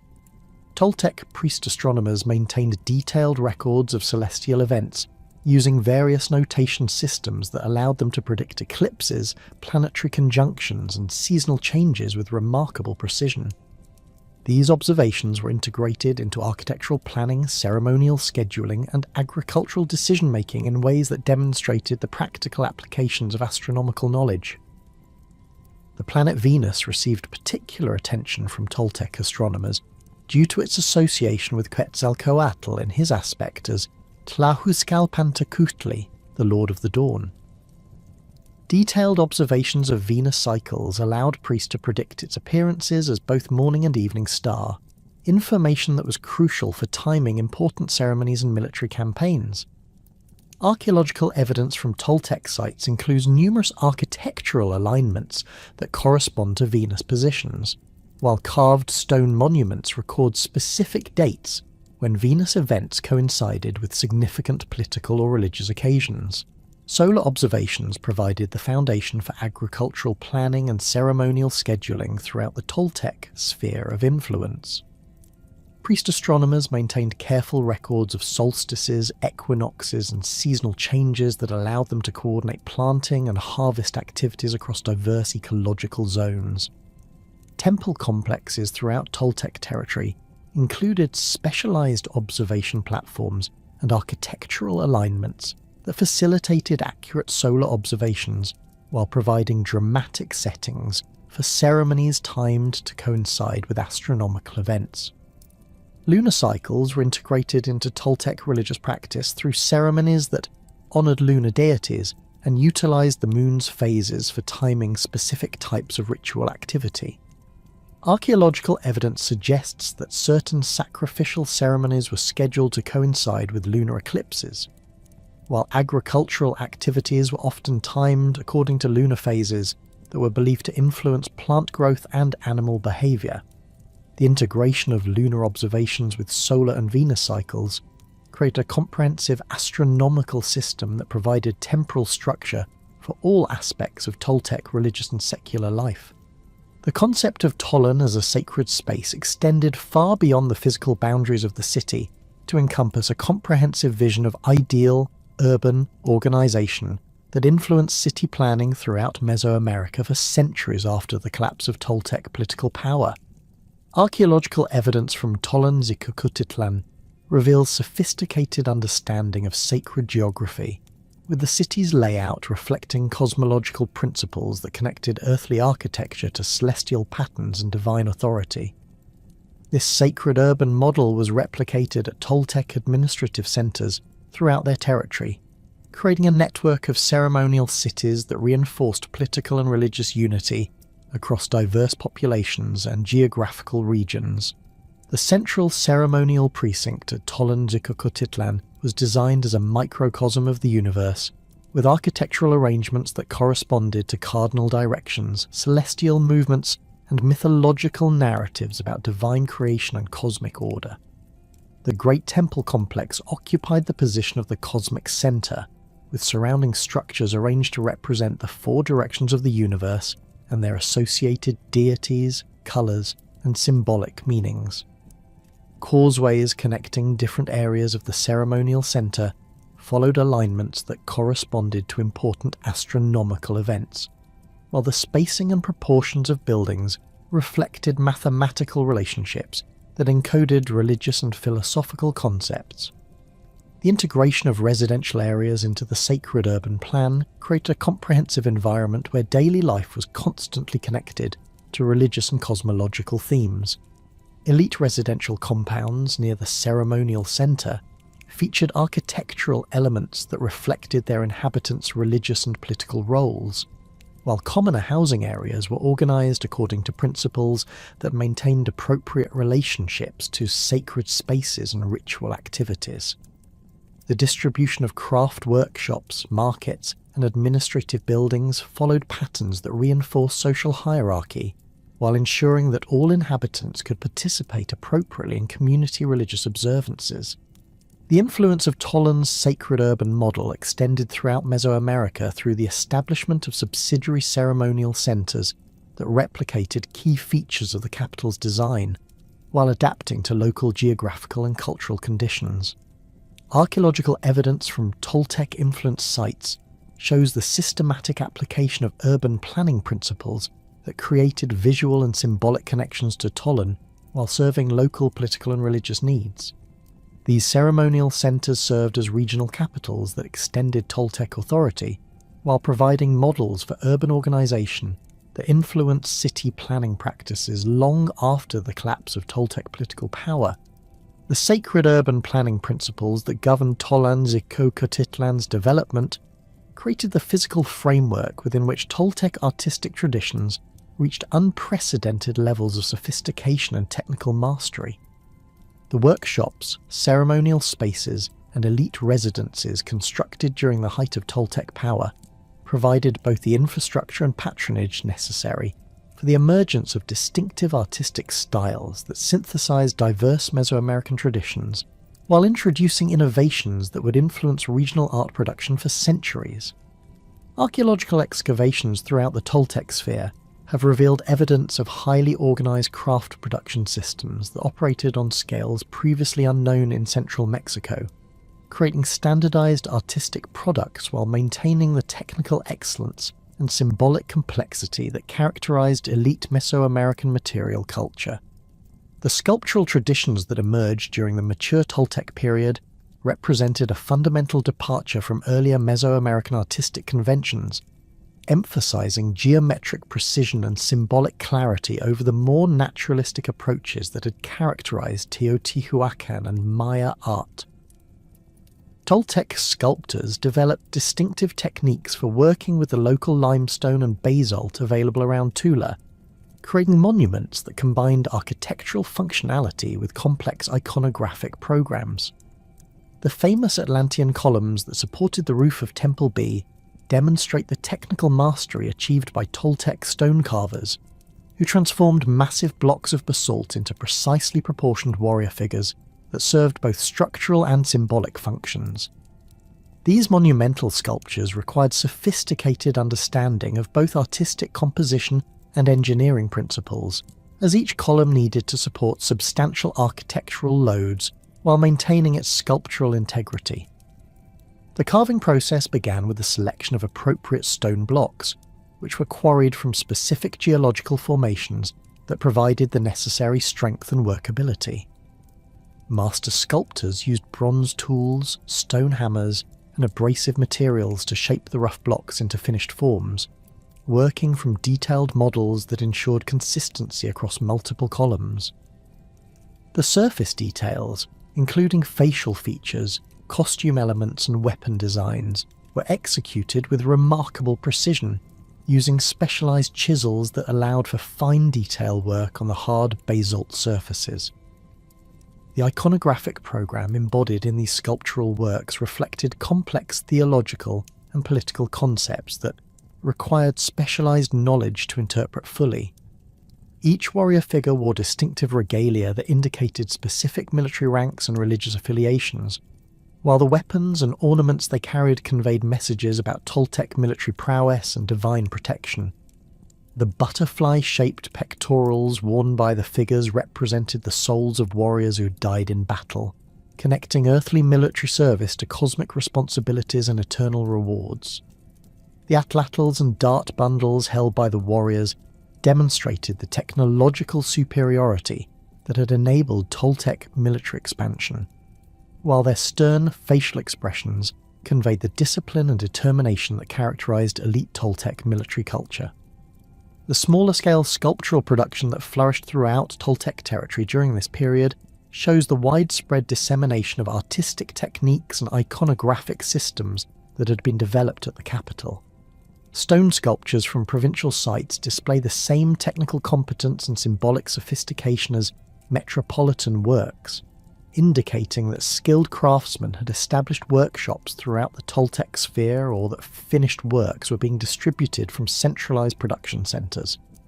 These provincial sculptures often incorporated local materials and adapted standard iconographic programs to reflect regional religious practices and political relationships, creating artistic syntheses that enrich the overall Toltec cultural tradition. Relief sculptures that decorated architectural facades throughout Toltec territory demonstrate the integration of artistic production with monumental construction projects that transform the visual landscape of central Mexico.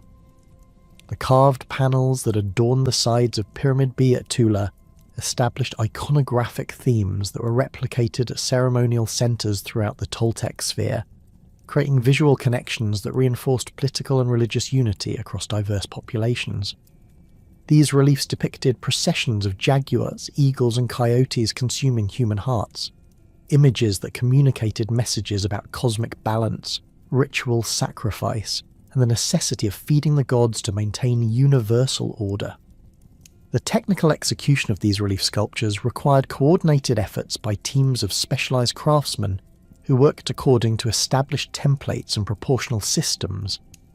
The consistency of figure proportions, decorative details, and compositional arrangements across different architectural contexts indicates that sculptors had access to detailed pattern books or master drawings that ensured uniformity in artistic production.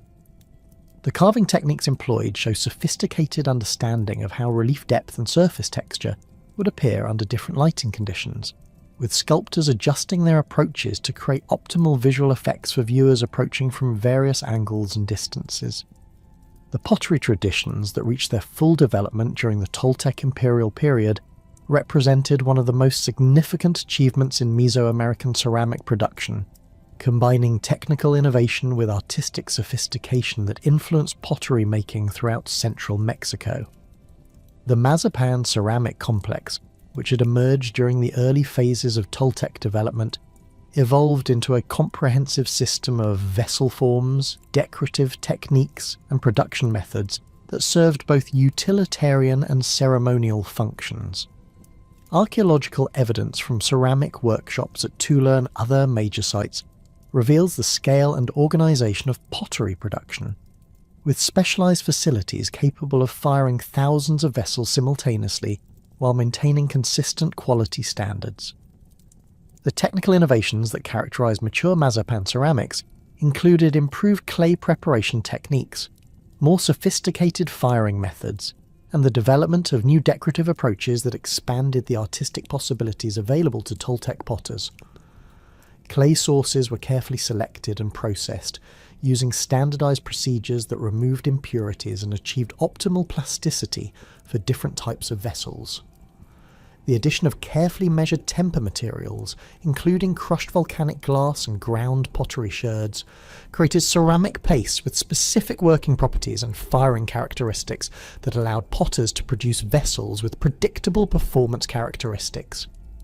The firing techniques employed by Toltec potters achieved unprecedented control over atmospheric conditions and temperature regulation, enabling the production of ceramics with consistent colours and surface finishes. Specialised kilns constructed at major production centres featured sophisticated airflow control systems and fuel management techniques that allowed potters to create reducing or oxidising atmospheres as required for different decorative effects. The distinctive orange and red slip finishes that characterise Mazapan ceramics were achieved through careful control of iron oxide content and firing atmosphere, while the durability and water resistance of these surfaces made them highly desirable for both everyday use and long-distance trade. The decorative programs applied to Mazapan ceramics reflected the same iconographic themes and symbolic systems that appeared in monumental sculpture and architectural decoration, creating visual connections between different categories of material culture that reinforced shared cultural identity throughout the Toltec sphere. Geometric patterns including step frets, parallel lines, and interlocking spirals were executed with remarkable precision, using specialised brushes and painting techniques that achieved consistent line weights and colour densities. More complex decorative schemes incorporated stylised animal forms, mythological figures, and religious symbols that required specialised knowledge to execute properly and interpret correctly. The vessel forms that characterise the Mazapan ceramic tradition included both utilitarian types designed for food preparation and storage, and ceremonial forms created specifically for religious activities and elite consumption. Cooking pots, storage jars, and serving bowls were produced in standardised sizes that facilitated food preparation and distribution in both household and institutional contexts. While their decorative treatments reflected social status and cultural affiliations of their users, ceremonial vessels included elaborate incense burners, offering bowls and ritual containers that featured complex sculptural elements and iconographic programs that connected their use to specific religious practices and theological concepts. The distribution of Mazapan ceramics throughout Mesoamerica provides clear evidence for the extent of Toltec cultural influence and the effectiveness of their trade networks in disseminating artistic styles and cultural practices. Archaeological sites from northern Mexico to Central America have yielded Mazapan vessels or local imitations of Toltec ceramic styles, indicating that these pottery traditions were valued and emulated far beyond the boundaries of direct Toltec political control. The presence of Toltec-style ceramics in Maya, Aztec, and other regional contexts suggests that pottery served as both trade goods and cultural ambassadors that spread Toltec artistic influences through peaceful commercial relationships. The metallurgical traditions that developed during the Toltec period represented some of the earliest systematic metalworking in central Mexico, introducing new technologies and artistic possibilities that would later be adopted and expanded by subsequent Mesoamerican civilizations.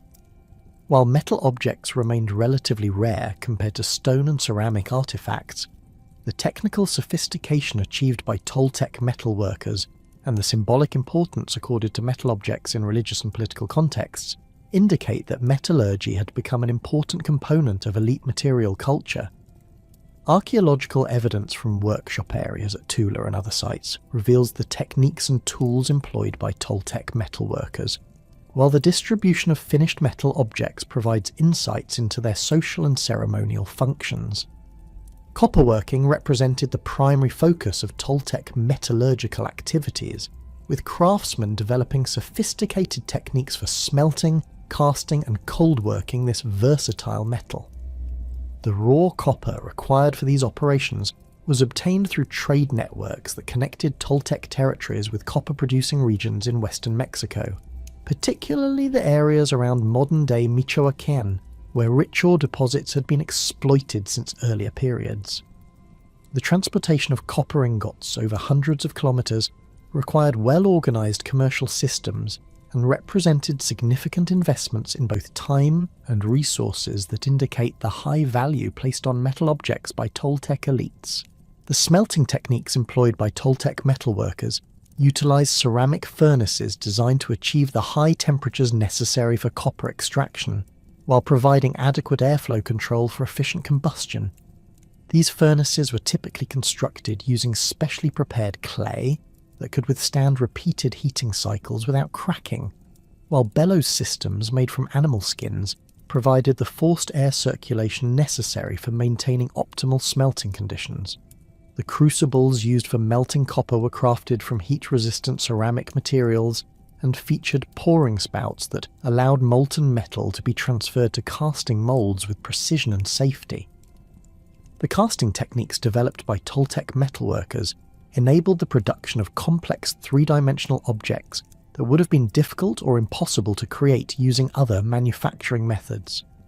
Stone and ceramic moulds were carved with negative impressions of desired objects, allowing craftsmen to produce multiple copies of popular designs while maintaining consistent quality and proportions. The most common cast objects included bells, needles, tweezers, and decorative elements that were incorporated into clothing, jewellery, and ceremonial regalia. The distinctive sound quality of Toltec copper bells made them particularly valuable for religious ceremonies and public occasions, where acoustic effects were important for creating appropriate atmospheric conditions. The symbolic significance of metal objects in Toltec culture extended far beyond their practical utility, with copper and other metals being associated with solar deities, divine authority, and cosmic forces that connected earthly rulers to supernatural powers. Gold objects, though rare in Toltec contexts, were reserved for the most important ceremonial occasions and highest-ranking individuals, while their symbolic associations with solar energy and divine radiance made them essential components of royal regalia and religious paraphernalia. The integration of metal objects into larger artistic compositions, including stone sculptures and ceramic vessels, created multimedia artworks that demonstrated the technical virtuosity and symbolic sophistication of Toltec craftsmen. The architectural innovations that characterized the mature Toltec period represented systematic developments in construction techniques, spatial organization, and decorative integration that influenced building practices throughout Mesoamerica for centuries after the collapse of Toltec political power. The most distinctive of these innovations was the development of colonnaded halls that provided large interior spaces suitable for public gatherings, administrative activities, and ceremonial functions that required accommodation of substantial numbers of participants. These architectural solutions addressed practical needs for flexible interior spaces while creating impressive settings that enhanced the dignity and authority of Toltec political and religious institutions. The construction of colonnaded halls required sophisticated understanding of structural engineering principles and the development of new techniques for creating stable roof systems supported by multiple columns rather than massive walls. Toltec architects solved these technical challenges by developing standardized column designs that could support substantial loads while maintaining architectural elegance and symbolic appropriateness. The columns themselves were constructed using stone drums fitted together with remarkable precision, while their capitals featured carved decorations that integrated structural and aesthetic functions in unified architectural compositions. The spatial organization of these colonnaded halls reflected careful attention to the functional requirements of different types of activities, while incorporating symbolic elements that reinforced appropriate social relationships and ceremonial protocols. Administrative halls featured arrangements of benches and platforms that accommodated hierarchical seating arrangements, while ceremonial spaces included specialized areas for ritual performances and religious observations. The acoustic properties of these spaces were carefully designed to enhance speech and music, with architectural features that amplified sound and controlled reverberation to create optimal conditions for public communication and ceremonial activities. The ball courts that were constructed at virtually every major Toltec site represented another significant architectural innovation that combined practical functions with complex symbolic meanings related to cosmic balance, ritual competition, and religious ceremony. These structures featured standardized proportions and construction techniques that created consistent playing conditions while accommodating the elaborate ceremonial activities that surrounded ball game performances. The architectural elements of Toltec ball courts, including sloping walls, end zones, and spectator areas, were designed to enhance both the athletic and ceremonial aspects of ball game activities while providing appropriate settings for the ritual sacrifices that often concluded these events. The construction techniques employed in ball court building demonstrated sophisticated understanding of both engineering principles and symbolic requirements that made these structures suitable for their complex functions. The playing surfaces were constructed using multiple layers of different materials that provided appropriate bounce characteristics for rubber balls while creating durable surfaces that could withstand intensive use. The sloping walls that flanked the playing alley were built using carefully fitted stone blocks that created smooth surfaces while incorporating drainage systems that prevented water accumulation during rainy seasons. The decorative programs that adorned Toltec ball courts reflected the complex mythological and religious associations of ball game activities, with carved reliefs depicting scenes of ritual competition, divine intervention, and cosmic significance that connected earthly games to universal themes of conflict and resolution. These sculptural programs often included representations of the hero twins and other mythological figures whose legendary ball game exploits provided divine precedents for human athletic competitions. The integration of these decorative elements with functional architectural features, created unified artistic compositions that enhanced both the visual impact and symbolic significance of ball court activities.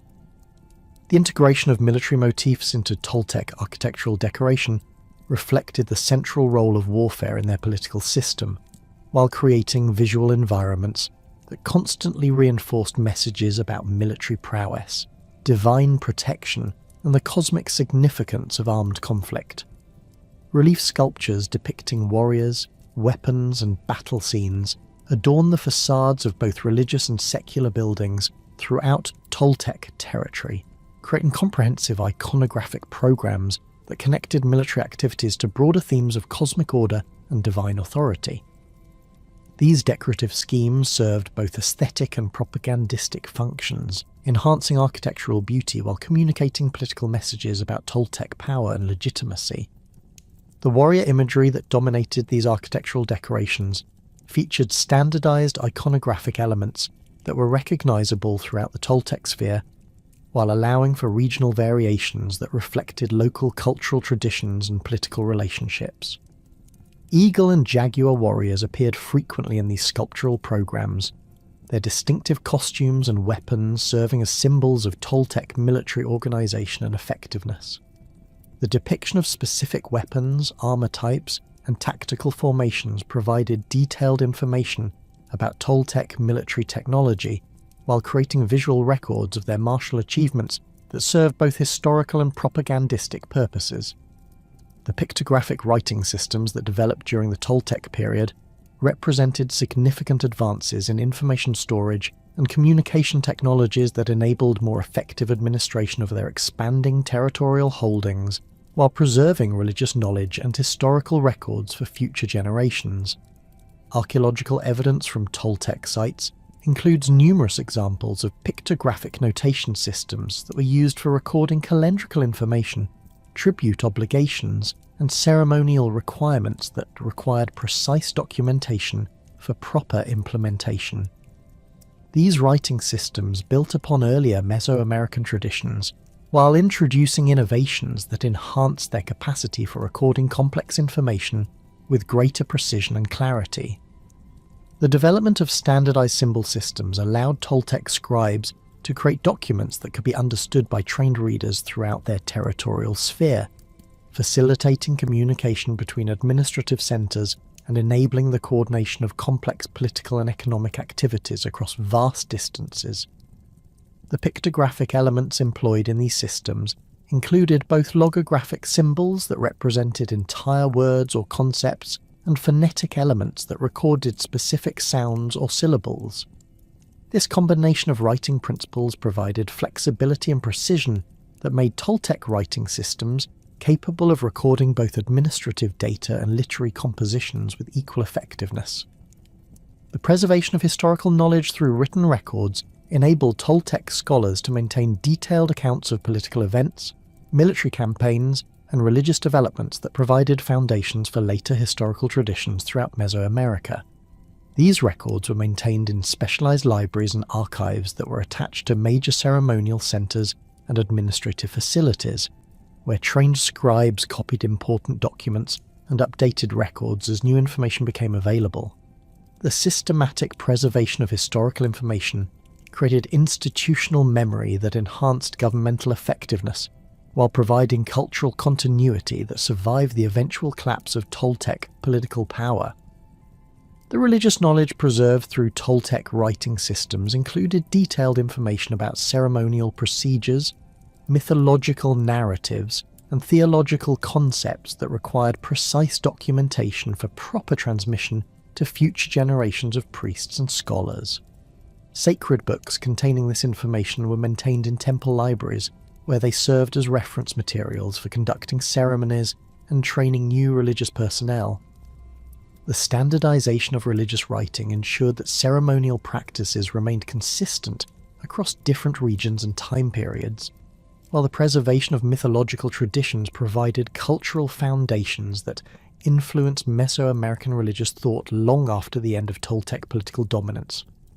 The cultural synthesis that occurred throughout the Toltec sphere represented one of the most significant achievements of their imperial system. creating unified cultural traditions that incorporated diverse regional elements while maintaining distinctive Toltec characteristics that provided identity and cohesion for their far-flung territories. This synthesis process involved the systematic integration of local artistic traditions, religious practices, and technological innovations into comprehensive cultural systems that enhanced rather than replaced existing traditions. Archaeological evidence from throughout the Toltec sphere shows the results of this cultural integration, with regional sites displaying combinations of local and metropolitan characteristics that created rich cultural traditions adapted to specific geographical and social conditions.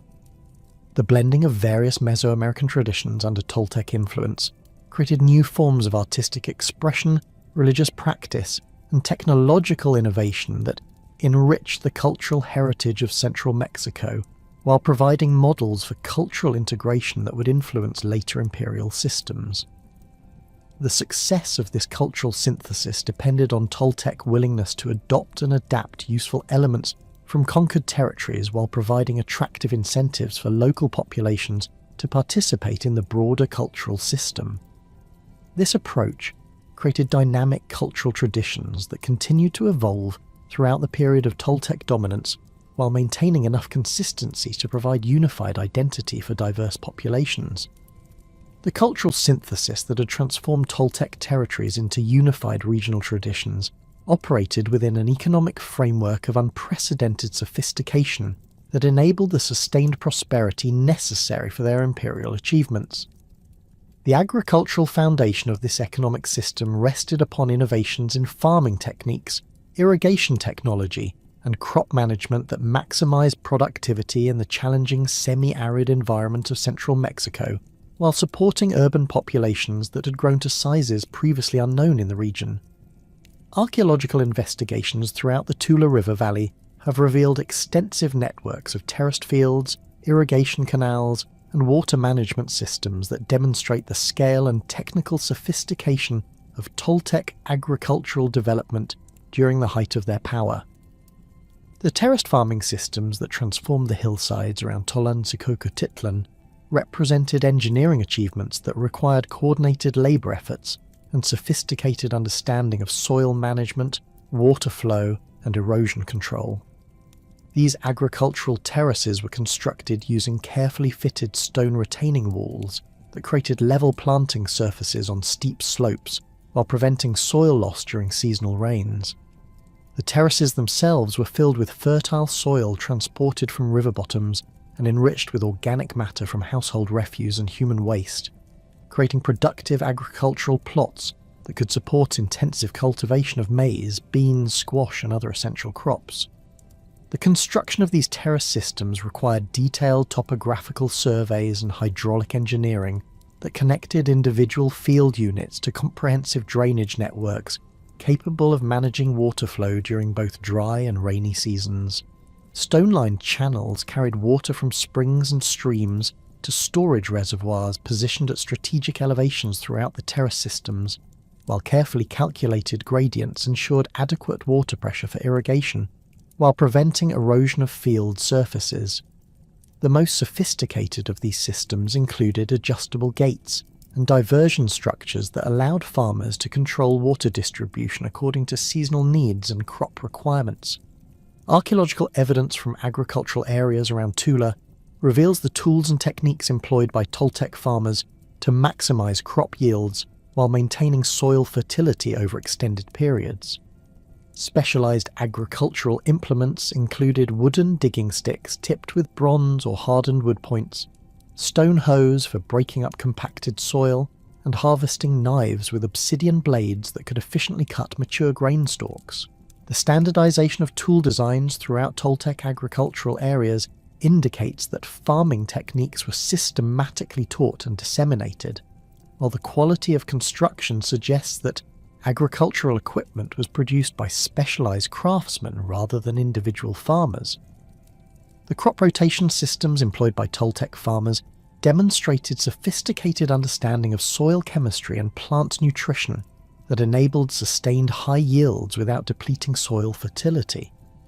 Archaeological analysis of ancient field surfaces reveals evidence for systematic alternation between nitrogen-fixing legumes and nutrient-demanding grain crops, while the incorporation of amaranth, chili peppers, and other supplementary plants provided dietary diversity and additional sources of essential nutrients.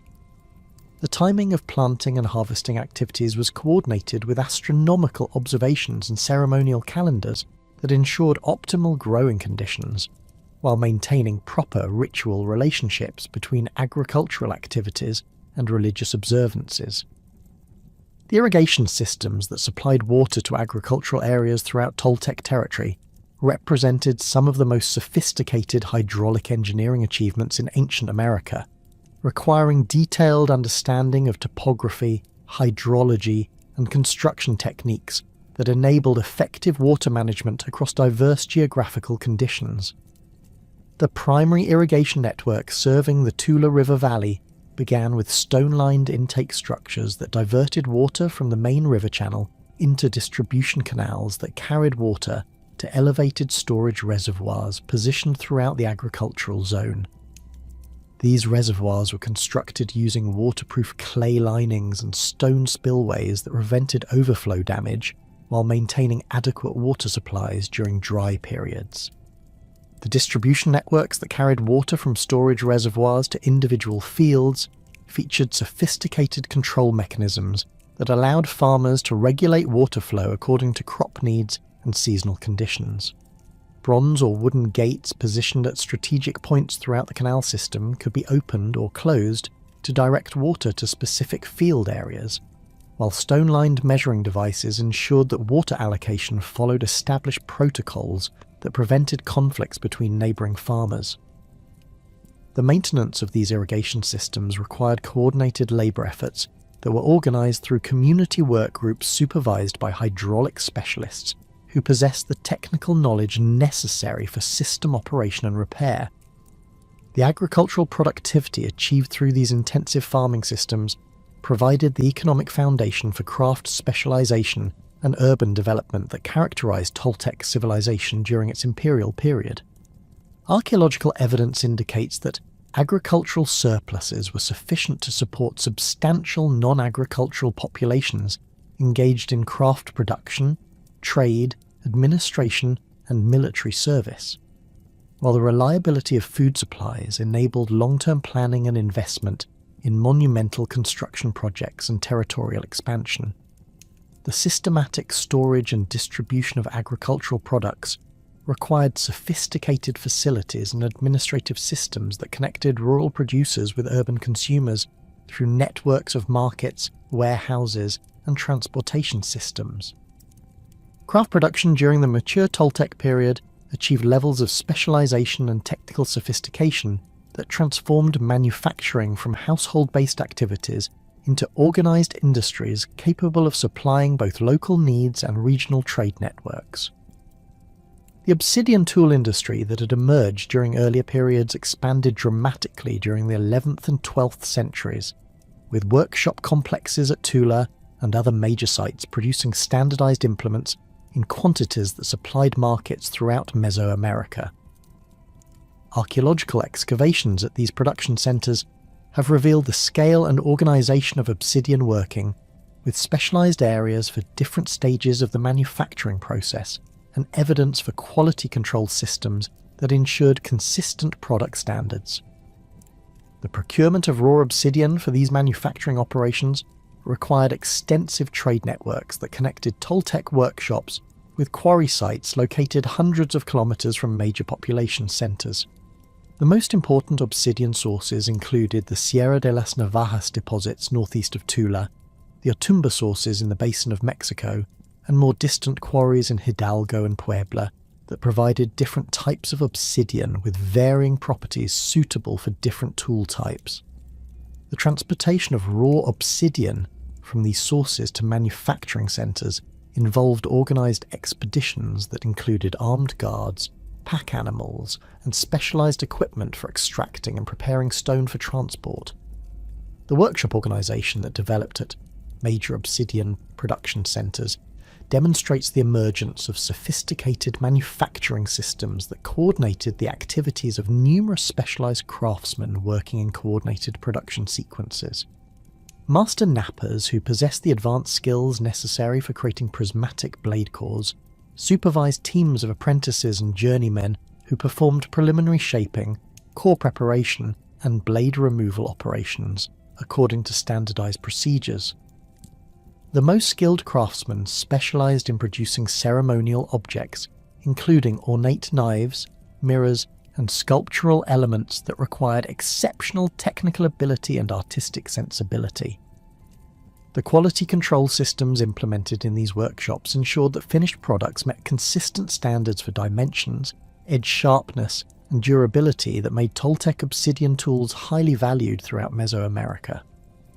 Rejected blades and defective tools were systematically recycled through secondary manufacturing processes that produced smaller implements or were incorporated into composite tools that combined obsidian, cutting edges with wooden or bone handles. The standardization achieved through these production systems enabled Toltec manufacturers to compete effectively with producers in other regions, while building reputations for reliability and quality that facilitated long-distance trade relationships. The ceramic industry that flourished throughout Toltec territory during this period represented another major craft specialization that combined technical innovation with artistic achievement to create products that served both utilitarian and ceremonial functions. The expansion of pottery production beyond the Mazapan tradition that had characterized earlier periods involved the development of new vessel forms, decorative techniques, and firing methods that reflected both technological advancement and changing social needs. Archaeological evidence from ceramic workshops reveals the scale of production operations, with specialized kilns capable of firing hundreds of vessels simultaneously, and standardized clay preparation facilities that ensured consistent material properties. The clay sources utilized by Toltec potters were carefully selected and systematically exploited through organized extraction operations that supplied raw materials to workshops throughout the region. The most productive clay deposits were located along river terraces and lake shores, where geological processes had created deposits with optimal plasticity and firing characteristics. While the transportation of clay to manufacturing centers required coordinated logistics that ensured adequate supplies during peak production periods. The preparation of clay for pottery making involved systematic processing that removed impurities, adjusted plasticity through the addition of temper materials, and created standardized clay bodies suitable for different types of vessels. The expansion of ceramic production to serve growing urban populations and expanding trade networks required innovations in kiln design and firing techniques that enabled more efficient and predictable pottery manufacture. The kilns constructed at major production centres featured sophisticated airflow control systems that allowed potters to create specific atmospheric conditions necessary for different decorative effects, while improved fuel management techniques reduced firing costs and environmental impacts. The development of standardized firing procedures enabled potters to achieve consistent results across large production runs while maintaining the quality standards necessary for both local consumption and export markets. Textile production represented one of the most economically significant craft specializations in Toltec society, providing both everyday clothing and luxury goods that served important social and ceremonial functions. Archaeological evidence from textile workshops includes numerous spindle whorls, loom weights, and other weaving implements that demonstrate the scale and organization of cloth manufacturing throughout Toltec territory. The raw materials required for textile production included cotton fibers obtained through trade networks extending to tropical regions, maguey fibers extracted from local agave plants, and animal fibers from domesticated rabbits, and imported materials that provided different textures and properties suitable for various types of textiles. The techniques employed by Toltec weavers achieved remarkable sophistication in both technical execution and artistic design, creating textiles that combined functional durability with aesthetic beauty that made them valuable trade goods throughout Mesoamerica. The The most skilled weavers specialised in producing elaborate ceremonial textiles, decorated with feathered designs, geometric patterns, and symbolic motifs that required exceptional technical ability and cultural knowledge to execute properly. These luxury textiles were reserved for elite consumption and religious ceremonies, while standardised production methods supplied everyday clothing needs for the general population. The dyeing techniques that created the distinctive colours characteristic of Toltec textiles involved the systematic exploitation of various plant and animal sources that provided pigments with specific colour properties and fastness characteristics.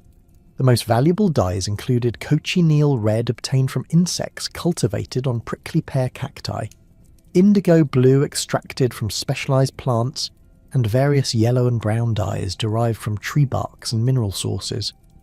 The preparation and application of these dyes required specialised knowledge and equipment that made dye production a distinct craft specialisation within the broader textile industry. The long-distance trade networks that connected Toltec territories with regions throughout Mesoamerica represented one of their most significant achievements, creating commercial relationships that extended their cultural influence far beyond the boundaries of direct political control, while providing access to exotic materials and products that enhanced elite lifestyles and ceremonial practices.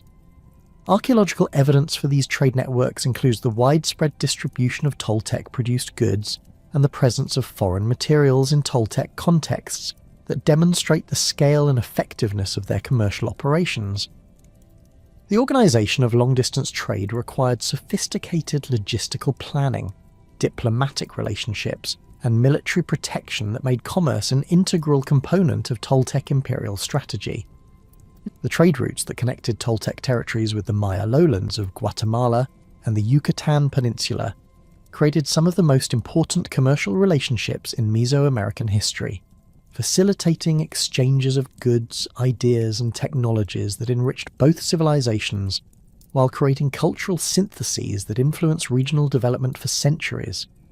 Toltec merchants travelling to Maya regions carried obsidian tools, ceramic vessels, and metal objects that were highly valued by Maya elites, while returning with jade ornaments, cacao beans, exotic feathers, and other luxury goods that were essential components of Toltec ceremonial and political culture.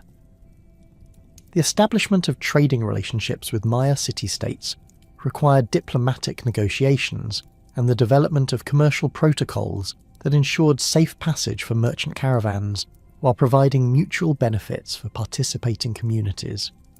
Archaeological evidence from Maya sites shows the presence of Toltec-style buildings and artifacts that may represent permanent trading establishments or diplomatic compounds where Toltec merchants maintained operations during extended stays in foreign territories.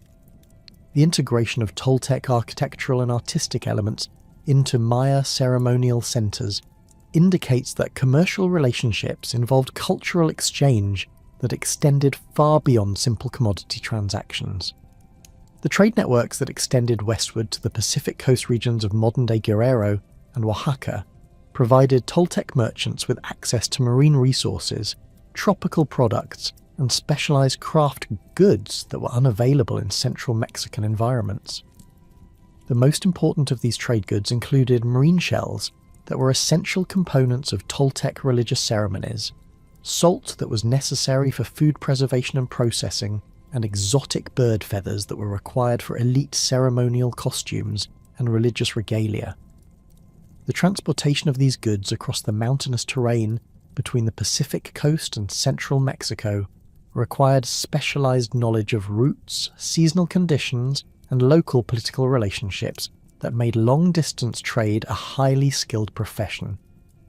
The merchant expeditions that maintained these Pacific coast trade relationships operated according to seasonal schedules that coordinated commercial activities with agricultural cycles and ceremonial calendars that governed both Toltec and local community activities. The timing of trading expeditions was crucial for ensuring that merchants arrived at coastal communities during periods when desired products were available and local populations were able to engage in commercial activities. The development of standardized exchange rates and measurement systems facilitated transactions between communities with different economic systems and cultural traditions. The northern trade routes that connected Toltec territories with the emerging civilizations of the American Southwest created commercial relationships that extended Toltec influence into regions that had previously maintained limited contact with Mesoamerican civilizations. These trade networks carried Toltec goods, including pottery, obsidian tools, and luxury items to Pueblo communities in modern-day New Mexico and Arizona, while bringing back turquoise, copper, and other materials that were highly valued in Mesoamerican contexts.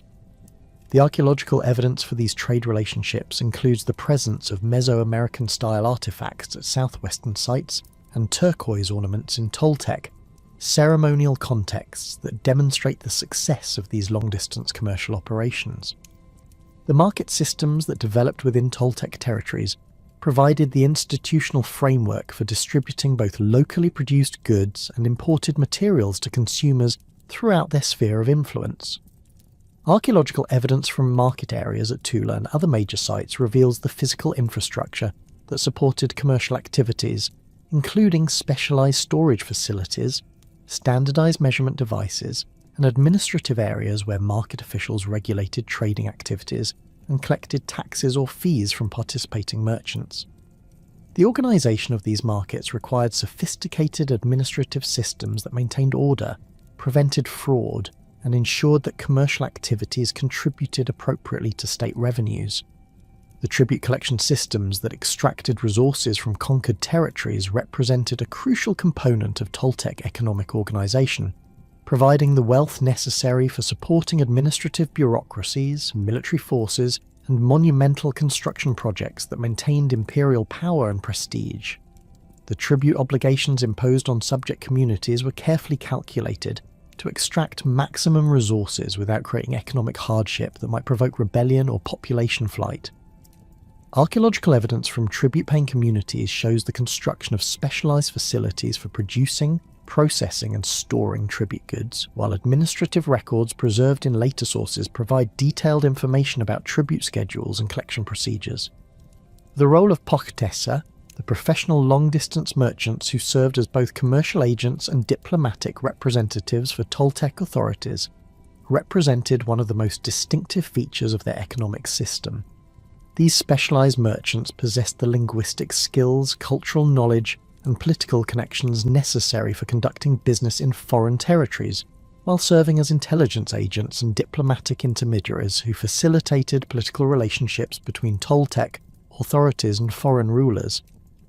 The Pochteka maintained their own residential quarters within major Toltec cities, where they stored trade goods, trained apprentices, and conducted the religious ceremonies that ensured divine protection for their dangerous journeys.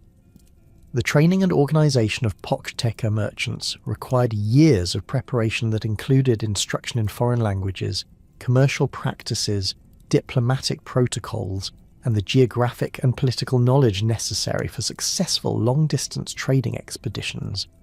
Young merchants served lengthy apprenticeships under experienced Pochtesa, who taught them the specialized skills and cultural knowledge required for their profession, while the merchant organizations maintained their own religious institutions, legal systems, and social hierarchies that provided structure and support for their members' commercial activities. The sophisticated merchant networks and diplomatic relationships that had extended Toltec influence throughout Mesoamerica during the height of their imperial power created the conditions for one of the most remarkable cultural encounters in pre-Columbian history. The arrival of Toltec traders, warriors, and possibly political refugees in the northern Yucatan Peninsula during the late 10th and early 11th centuries initiated a period of intensive cultural exchange that would transform Maya civilization while creating architectural and artistic syntheses that continue to puzzle scholars today. The site of Chichen Itza, already an important Maya ceremonial center, became the focal point of this cultural fusion, developing into a cosmopolitan city that combined Maya astronomical knowledge with Toltec military traditions, Maya architectural techniques with Central Mexican iconographic programs, and Maya political structures with Toltec concepts of imperial authority. archaeological investigations at Chichen Itza have revealed a complex sequence of construction phases that document the gradual integration of Toltec elements into existing Maya architectural traditions. The earliest evidence for central Mexican influence appears in ceramic assemblages dating to approximately 950 AD, when fine orange pottery and other trade goods from the Gulf Coast regions began appearing in significant quantities alongside traditional Maya ceramics. These early imports suggest that commercial relationships between Yucatecan Maya communities and central Mexican populations were well established before the period of intensive Toltec influence that would transform the site's architectural character. The most dramatic evidence for Toltec presence at Chichen Itza comes from the construction of the Temple of Kukulkan, a stepped pyramid that displays remarkable architectural and iconographic similarities to structures at Tollan Xicocoatitlan, while incorporating distinctively Maya astronomical alignments and proportional systems.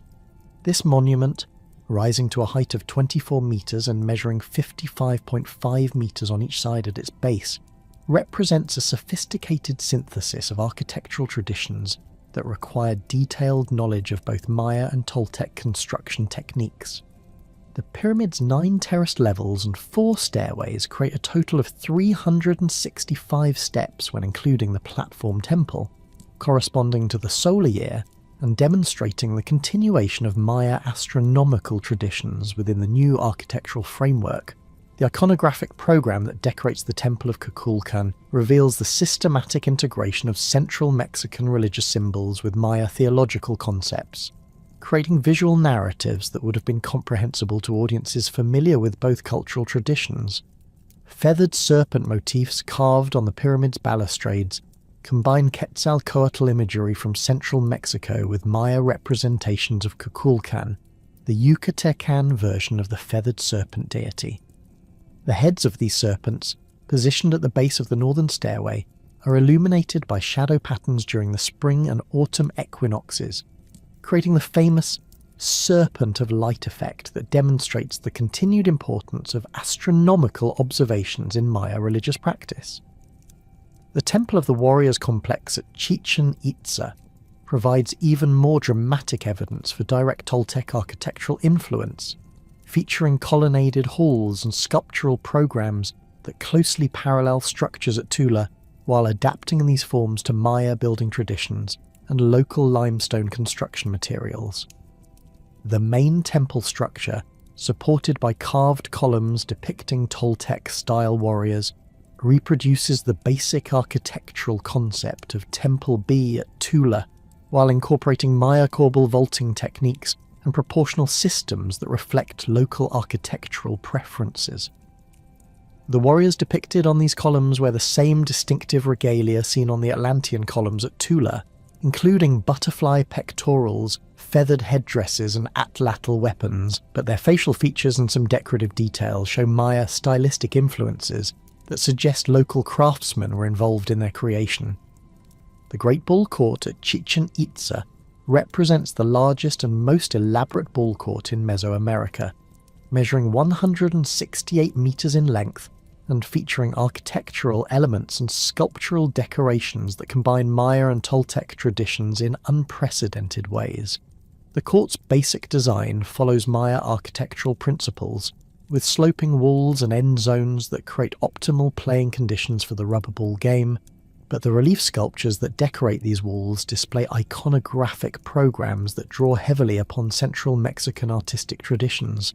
The most famous of these reliefs depicts the ritual sacrifice that concluded ball game competitions, showing players dressed in Toltec-style regalia, while incorporating Maya glyphic texts that provide additional information about the ceremonial context of these events. The acoustic properties of the Great Ball Court demonstrate sophisticated understanding of sound engineering that enhanced both the athletic and ceremonial functions of this structure. Conversations conducted in normal speaking voices at one end of the court can be clearly heard at the opposite end, while hand claps produce distinctive echo effects that would have enhanced the dramatic impact of ceremonial activities.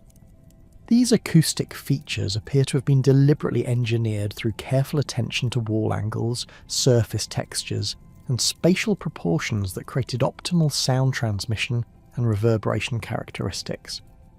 The sculptural programs that decorate the walls of the Great Bull Court provide detailed documentation of the ritual activities that took place in this space, while revealing the complex cultural synthesis that characterized Chichen Itza during its period of Toltec influence.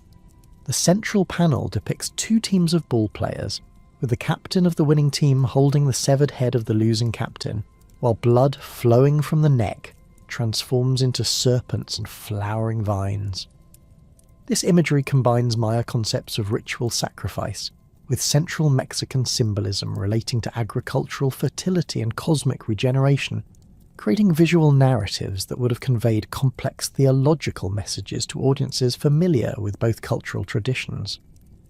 The group of 1,000 columns adjacent to the Temple of the Warriors provides additional evidence for the scale and sophistication of Toltec architectural influence at Chichen Itza, featuring extensive colonnaded spaces that created covered areas suitable for markets, administrative activities, and public gatherings.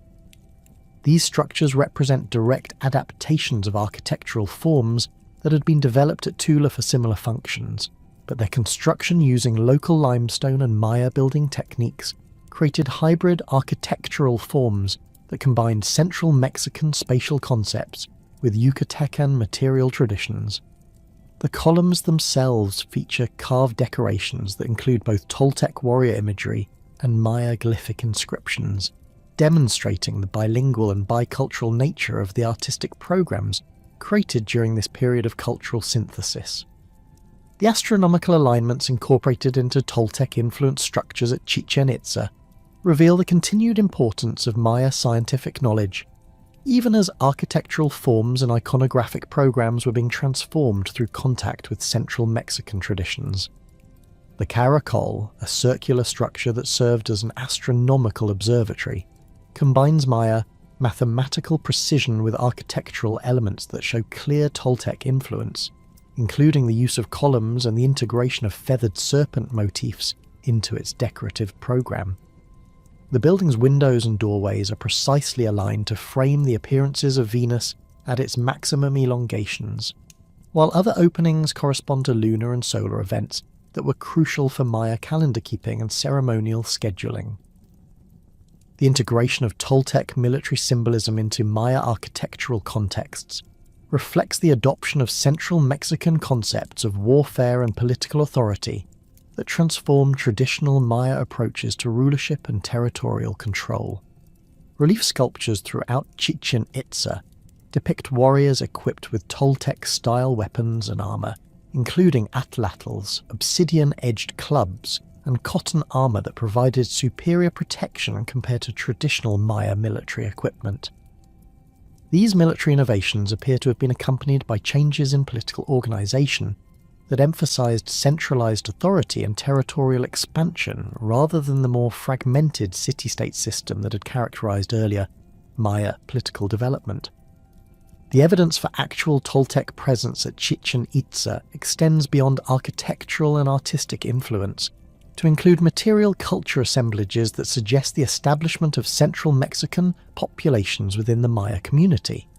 Ceramic vessels produced in Toltec styles using local clays and tempering materials indicate that central Mexican pottery traditions were being practiced by resident craftsmen rather than simply imported as finished goods.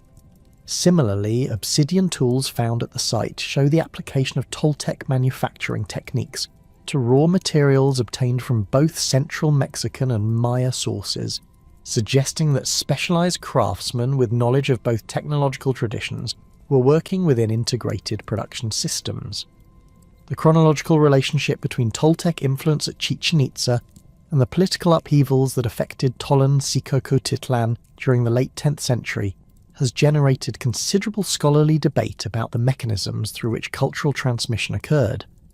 Some researchers argue that the arrival of C.E. Acatl Quetzalcoatl and his followers at Chichen Itza following their exile from Tula provides the most plausible explanation for the sudden appearance of intensive Toltec influence at the Maya site.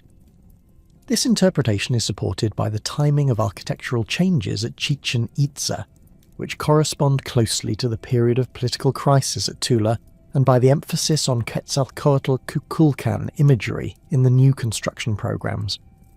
Alternative interpretations suggest that Toltec influence at Chichen Itza resulted from gradual cultural diffusion through trade networks and diplomatic relationships, rather than the arrival of specific political refugees or military conquerors.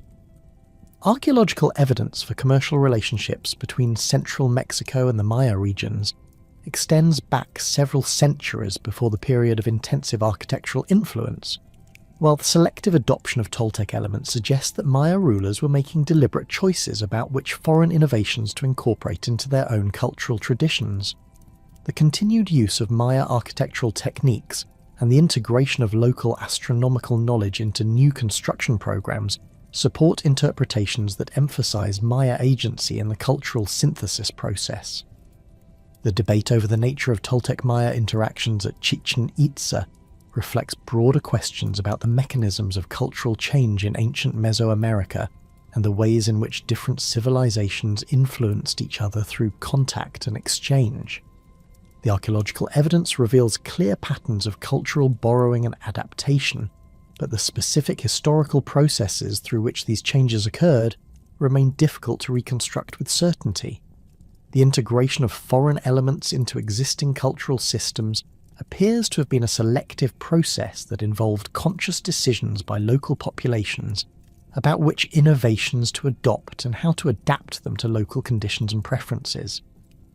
The linguistic evidence for Toltec influence in the Maya region includes the adoption of Nahuatl loanwords into Yucatec Maya vocabulary, particularly terms relating to military equipment, political organization, and religious concepts that were associated with central Mexican cultural traditions. The word Kukulkan itself appears to be derived from the Nahuatl Quetzalcoatl, while other Nahuatl borrowings include terms for specific types of weapons, architectural elements, and ceremonial objects that were introduced during the period of intensive cultural contact. The preservation of these loanwords in modern Maya languages provides additional evidence for the historical reality of cultural exchange between central Mexican and Maya populations. The religious synthesis that occurred at Chichen Itza involved the integration of central Mexican deities and ceremonial practices into Maya theological systems in ways that created new forms of religious expression, while maintaining continuity with earlier Maya traditions. The worship of Kukulkan incorporated elements of Quetzalcoatl mythology and ceremonial practice, while adapting these traditions to Maya astronomical knowledge and agricultural cycles. Similarly, the adoption of central Mexican military rituals and warrior societies was integrated with Maya concepts of rulership and divine authority to create new forms of political legitimation that combined elements from both cultural traditions. The impact of Toltec influence on Maya artistic traditions extended beyond architectural decoration to encompass changes in ceramic production, textile design, and sculptural style that created new forms of artistic expression throughout the northern Yucatan. Maya potters began producing vessels that combined traditional Maya forms with decorative motifs derived from central Mexican artistic traditions, while textile workers incorporated new dyes, weaving techniques, and design elements that had been introduced through contact with Toltec craftsmen. These artistic innovations spread throughout the Maya region through trade networks and cultural exchange, influencing artistic production at sites far from Chichen Itza itself. The economic implications of Toltec presence at Chichen Itza included the development of new trade relationships that connected the Maya region more directly to central Mexican commercial networks, while providing access to exotic goods and raw materials that had previously been difficult to obtain. The establishment of Toltec merchants at the site appears to have facilitated trade in obsidian, metals, and other central Mexican products, while Maya merchants gained improved access to northern trade routes that connected the Yucatan with regions as distant as the American Southwest. These expanded commercial relationships contributed to the economic prosperity that supported the massive construction programs undertaken at Chichen Itza during its period of Toltec influence. The agricultural innovations that accompanied Toltec influence in the Maya region included the introduction of new crops, farming techniques, and water management systems that enhanced food production and supported larger populations in areas that had previously been limited by environmental constraints. Central Mexican knowledge of irrigation technology and soil management was adapted to Yucatecan environmental conditions, while the introduction of new plant varieties provided dietary diversity and improved nutrition for local populations.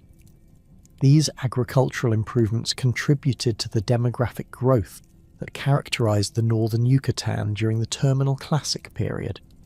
The fortification systems that were constructed at Chichen Itza and other Maya sites during this period reflect the adoption of Central Mexican military technologies and defensive strategies that transformed Maya approaches to warfare and territorial control.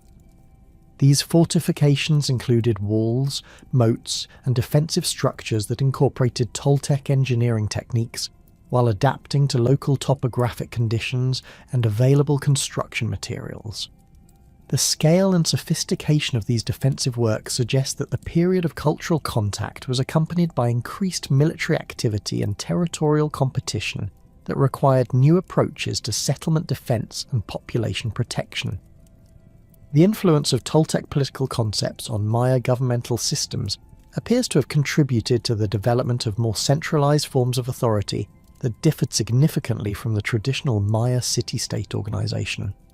Archaeological evidence from Chichen Itza suggests the emergence of rulers who claimed authority over larger territories and more diverse populations than had been typical of earlier Maya political systems. These changes in political organization were accompanied by new forms of royal imagery and ceremonial practice that incorporated central Mexican symbols of authority while maintaining connections to traditional Maya concepts of divine kingship.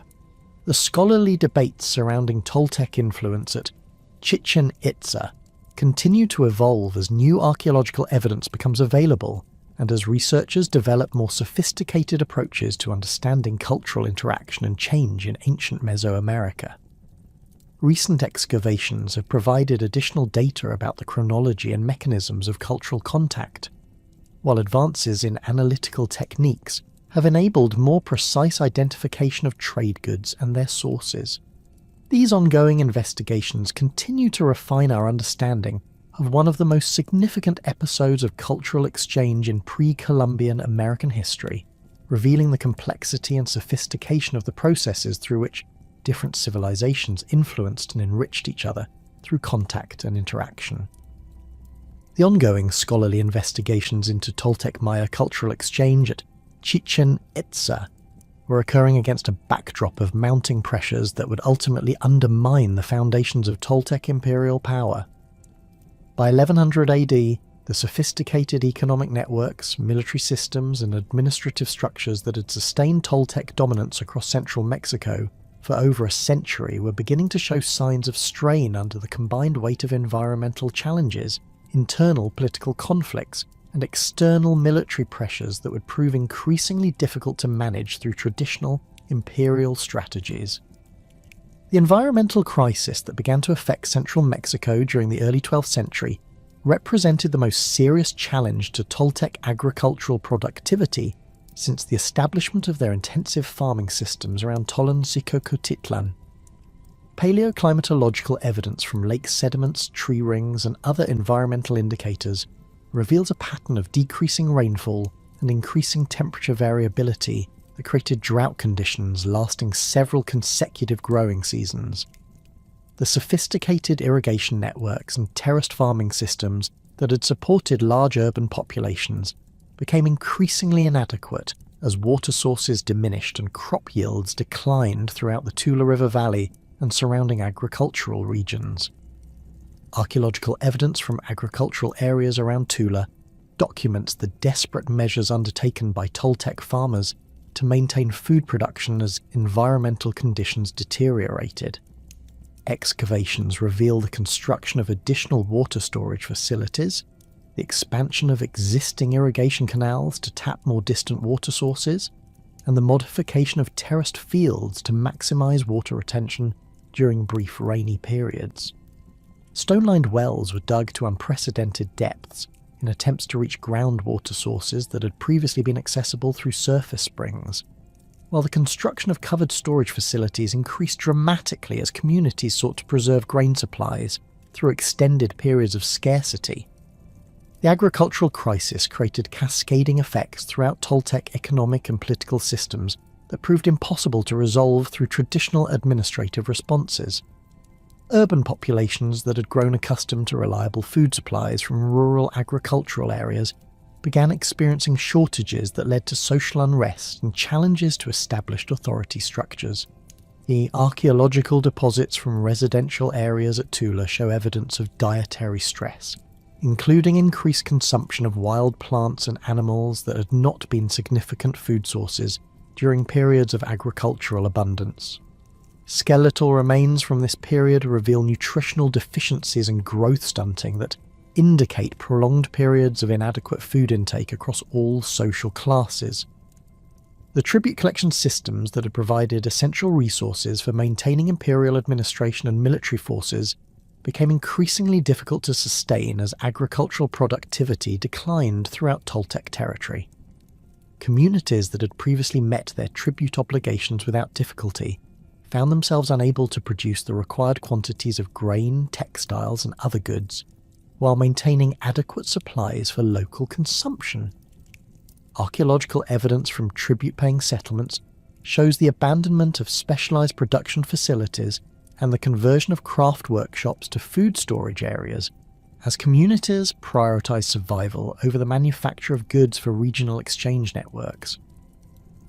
The breakdown of tribute collection created fiscal crises that undermined the ability of Toltec administrators to maintain the military forces, public works projects, and ceremonial activities that legitimize their political authority. Construction activities at major ceremonial centers throughout Toltec territory slowed dramatically during the early 12th century, with many building projects left incomplete as resources were diverted to more immediate survival needs. The maintenance of existing infrastructure, including roads, irrigation systems, and public buildings, suffered as labour and materials became increasingly scarce, and communities focused their efforts on local food production and defence. Internal political conflicts that had been suppressed or managed through successful imperial expansion began to resurface as environmental pressures reduced the resources available for maintaining political unity. The warrior nobility that had formed the backbone of Toltec military expansion found their traditional sources of wealth and prestige threatened by the economic disruptions caused by agricultural failures. Archaeological evidence from elite residential compounds at Tula shows reduced construction activity, simplified architectural decoration, and changes in burial practices that suggest declining wealth and status among traditional ruling families. The religious institutions that had provided ideological legitimacy for Toltec imperial authority faced increasing challenges as environmental disasters raised questions about the effectiveness of traditional ceremonial practices and the divine favour supposedly enjoyed by Toltec rulers.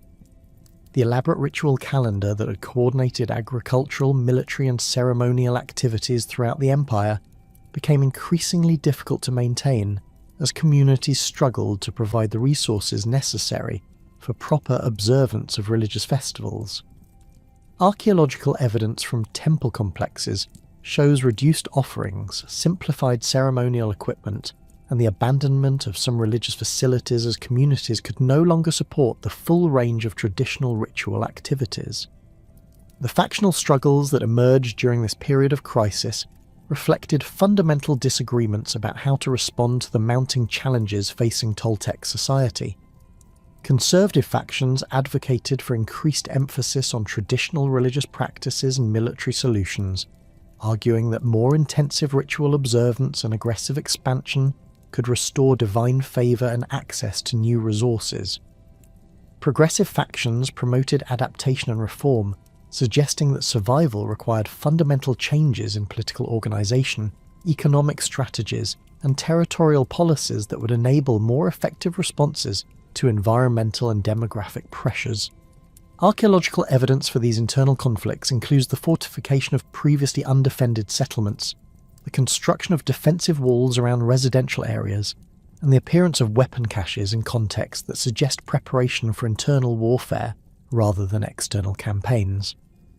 The distribution of military equipment shows changes in supply patterns that indicate disruption of centralized production and distribution systems, while the appearance of locally manufactured weapons with non-standard designs suggests that communities were increasingly relying on their own resources for military equipment. The fragmentation of political authority that resulted from these internal conflicts created opportunities for external groups to challenge Toltec territorial control and exploit the weaknesses created by imperial overextension. The Chichimeque peoples who inhabited the northern frontiers of Toltec territory had been contained through a combination of military pressure and diplomatic accommodation that required constant attention and substantial resource investments. As Toltec military capabilities declined due to internal problems and resource shortages, these northern groups began launching increasingly aggressive raids against Toltec settlements and trade routes. The Chichimeque raiders who began penetrating Toltec territory during the early 12th century represented diverse groups of semi-nomadic peoples who possessed superior mobility and knowledge of local terrain that gave them significant advantages over the increasingly static Toltec defensive systems. Archaeological evidence from frontier settlements shows repeated episodes of destruction and abandonment as communities proved unable to defend themselves against these mobile raiders. The fortified outposts that had previously controlled access routes into Toltec territory were systematically attacked and often abandoned, creating gaps in defensive coverage that allowed deeper penetration by hostile forces. The military innovations employed by Chichimeque raiders included improved bow technology that provided superior range and accuracy compared to traditional Toltec atlatl weapons, while their use of horseback mobility gave them tactical advantages that Toltec military commanders found difficult to counter. Archaeological evidence from battle sites reveals the adoption of new types of projectile points designed for bow use, while the remains of defensive installations show modifications intended to counter mounted attackers. The speed and unpredictability of Chichimeque raids made it difficult for Toltec forces to respond effectively, while the raiders' ability to disappear into familiar terrain after attacks prevented effective retaliation. The economic disruption caused by Chichimeque raiding extended far beyond the immediate damage inflicted on attacked settlements to encompass broader effects on trade networks, agricultural production, and resource allocation throughout northern Toltec territory. Merchant caravans travelling to and from northern trading partners faced increasing risks that made long-distance commerce increasingly unprofitable, while the military escorts required for protecting trade expeditions diverted resources from other essential activities. Agricultural communities in frontier areas were forced to abandon outlying fields and concentrate their activities in defensible locations, reducing overall food production and creating additional pressure on already strained supply systems. The response strategies attempted by Toltec military commanders included the construction of additional fortifications, the establishment of more frequent patrols, and attempts to negotiate treaties with Chichimeque leaders that would reduce raiding activities in exchange for tribute payments or trade concessions. Archaeological evidence suggests that some of these diplomatic initiatives achieved temporary success, with certain Chichimeque groups apparently agreeing to serve as allies against other raiders in exchange for access to Toltec trade goods and recognition of their territorial claims. However, the fundamental mismatch between Chichimeque mobility and Toltec defensive strategies made it impossible to achieve lasting security through military means alone. The pressure from other competing powers in central Mexico created additional challenges for Toltec authorities, who were already struggling with internal problems and northern raiders. The various city-states and regional confederations that had been incorporated into the Toltec sphere of influence during the period of imperial expansion began asserting greater independence as central authority weakened. Archaeological evidence from these regions shows the construction of new fortifications, the development of independent military capabilities, and changes in material culture that suggest reduced integration with Toltec cultural and economic systems. The emergence of rival power centers in the basin of Mexico represented a particularly serious threat to Toltec authority, as these regions possessed the agricultural resources, population density, and strategic locations necessary to challenge Toltec dominance effectively. Archaeological investigations at sites such as Culhuacan and Azcapotzalco reveal evidence for increased construction activity, military preparation, and the development of independent trade relationships that bypass traditional Toltec commercial networks. The rulers of these communities appear to have taken advantage of Toltec weakness to expand their own territorial control and establish themselves as regional powers capable of competing with the declining imperial system. The competition for control of trade routes and resource sources intensified as multiple groups sought to fill the vacuum created by declining Toltec power. The obsidian quarries that had provided essential raw materials for Toltec tool production became contested territories as various factions attempted to secure access to these valuable resources. Archaeological evidence from quarry sites shows evidence of fortification, conflict, and changing patterns of exploitation that reflect the breakdown of centralized control over resource extraction and distribution. The religious and ideological crisis that accompanied political fragmentation created additional challenges for maintaining social cohesion and legitimate authority throughout former Toltec territories. The theological framework that had legitimized Toltec imperial expansion and political dominance became increasingly difficult to sustain as military defeats, economic failures, and environmental disasters raised questions about divine favor and cosmic order. Archaeological evidence from ceremonial centers shows reduced participation in traditional rituals, simplified ceremonial equipment, and the abandonment of some religious practices that had been central to Toltec cultural identity. The abandonment of major Toltec centers began during the mid-12th century as communities found it increasingly difficult to maintain large urban populations in the face of agricultural shortages, military threats, and political instability. Archaeological evidence from Tolon-Sicocotitlan reveals a gradual process of population decline that accelerated during periods of particular crisis. Residential areas show evidence of abandonment, with houses left empty and gradually stripped of useful materials by remaining inhabitants. The ceremonial centre continued to function at reduced levels, but the elaborate rituals and massive construction projects that had characterized the height of Toltec power were no longer sustainable. The process of urban abandonment was not uniform throughout Toltec territory, with some communities adapting more successfully to changing conditions, while others experienced rapid depopulation and economic collapse. Archaeological investigations reveal that settlements with access to reliable water sources, defensible positions, and diverse economic resources were more likely to maintain viable populations during the crisis period. Communities that had been heavily dependent on tribute income or specialized craft production for regional markets faced greater challenges as these economic systems broke down. Population dispersal from abandoned urban centers created demographic pressures throughout central Mexico as displaced groups sought new homes and economic opportunities in regions that were already experiencing resource shortages. Archaeological evidence suggests that some of these population movements were organized migrations led by traditional authorities, while others represented more spontaneous responses to local crises. The integration of the displaced Toltec populations into existing communities created cultural mixing that would influence regional development patterns for centuries after the collapse of imperial political structures. The preservation of Toltec cultural traditions during this period of political fragmentation occurred through various mechanisms that enabled the survival of important knowledge, artistic techniques, and religious practices despite the breakdown of centralized institutions. Archaeological evidence suggests that some priestly families and craft specialists maintained traditional practices in reduced circumstances, while certain communities continued to observe Toltec ceremonial calendars and artistic traditions even after abandoning major urban centers.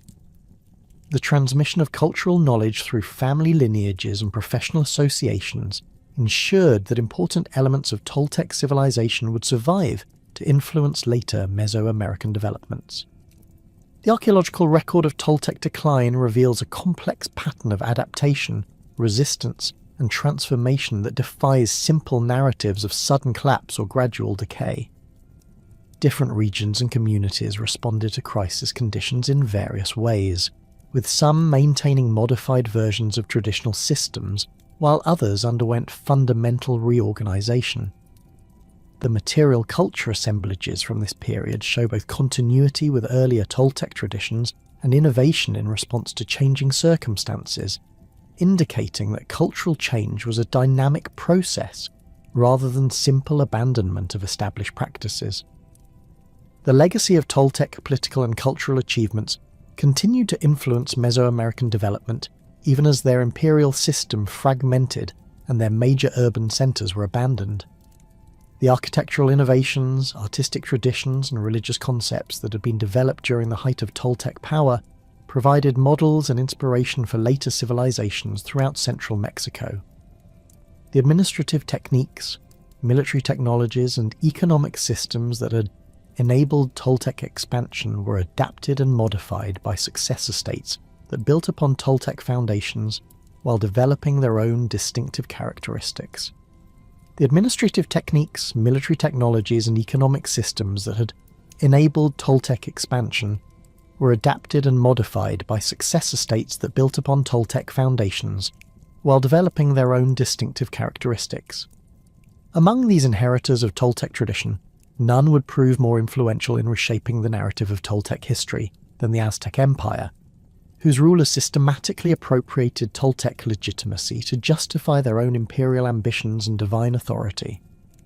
The Triple Alliance that emerged in the basin of Mexico during the 15th century constructed elaborate genealogical and mythological connections to the Toltecs that transformed historical memory while establishing political precedents that would govern Mesoamerican imperial ideology until the Spanish conquest.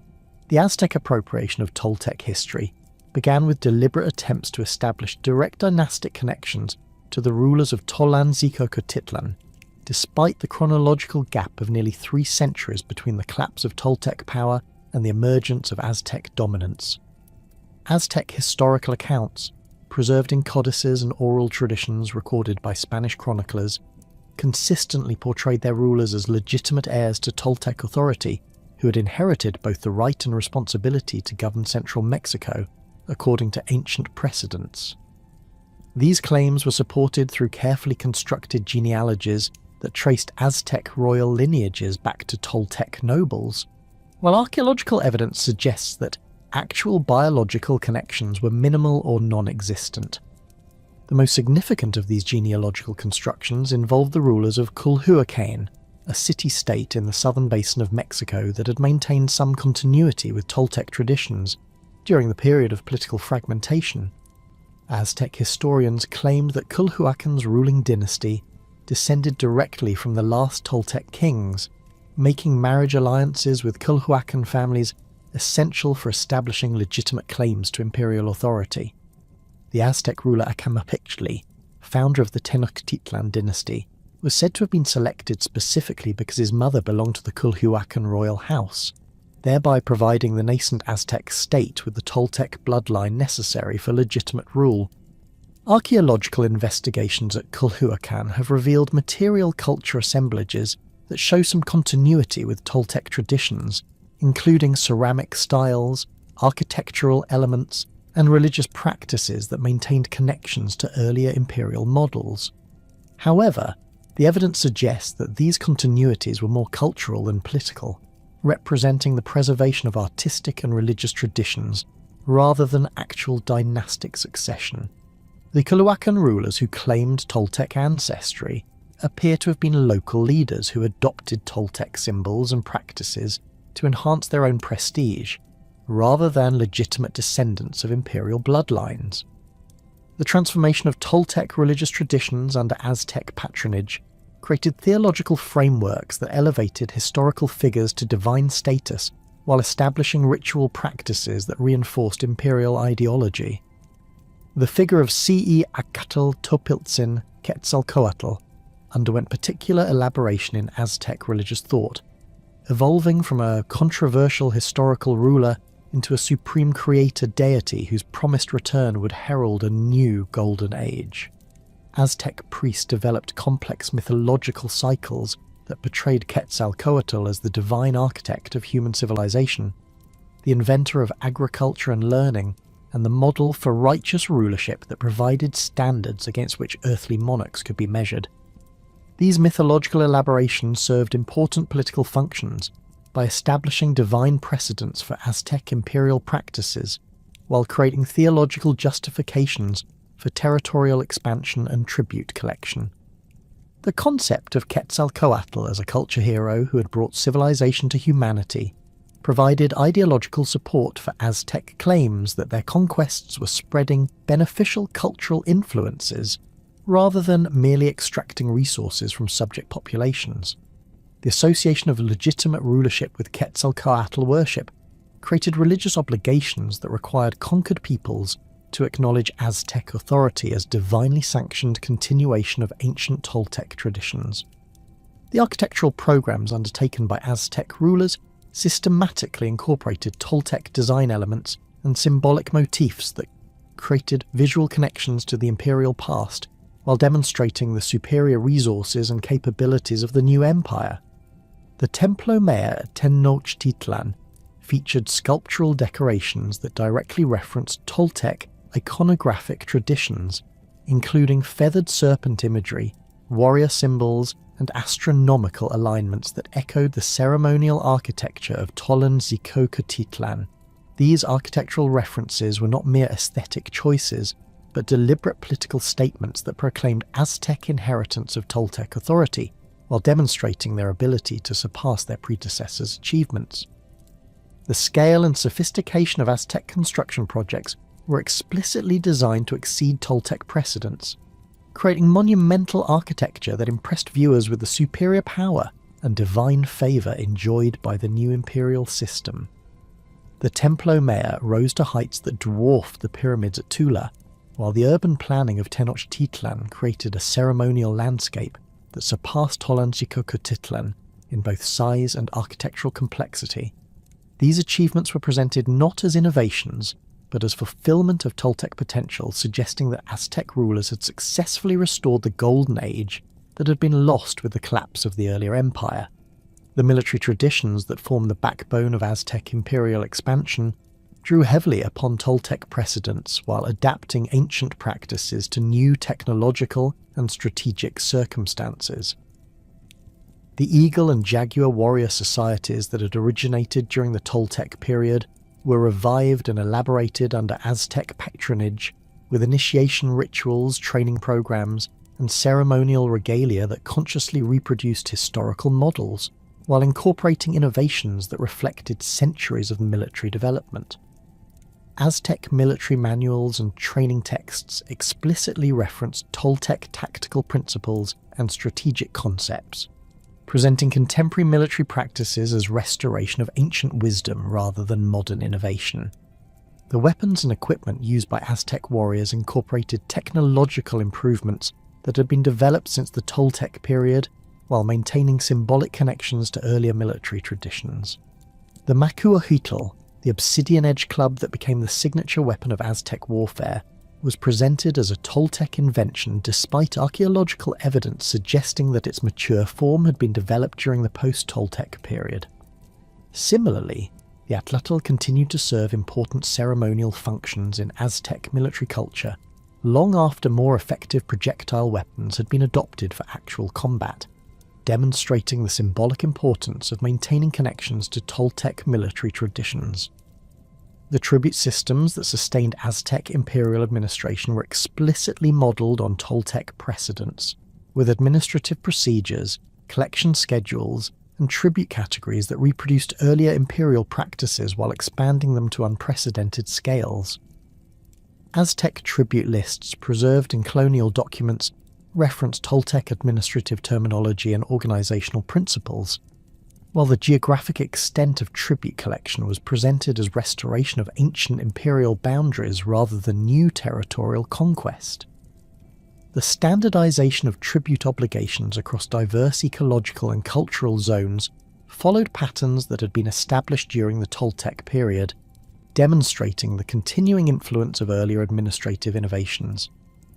The commercial networks that connected Aztec territories throughout Mesoamerica built upon trade routes and commercial relationships that had been established during the Toltec period, with merchant organizations that maintained institutional continuity across centuries of political change. The Pochteca merchant class that served Aztec imperial interests claimed direct descent from Toltec commercial organizations, preserving specialized knowledge, trading practices and diplomatic protocols that had been developed during the earlier imperial period.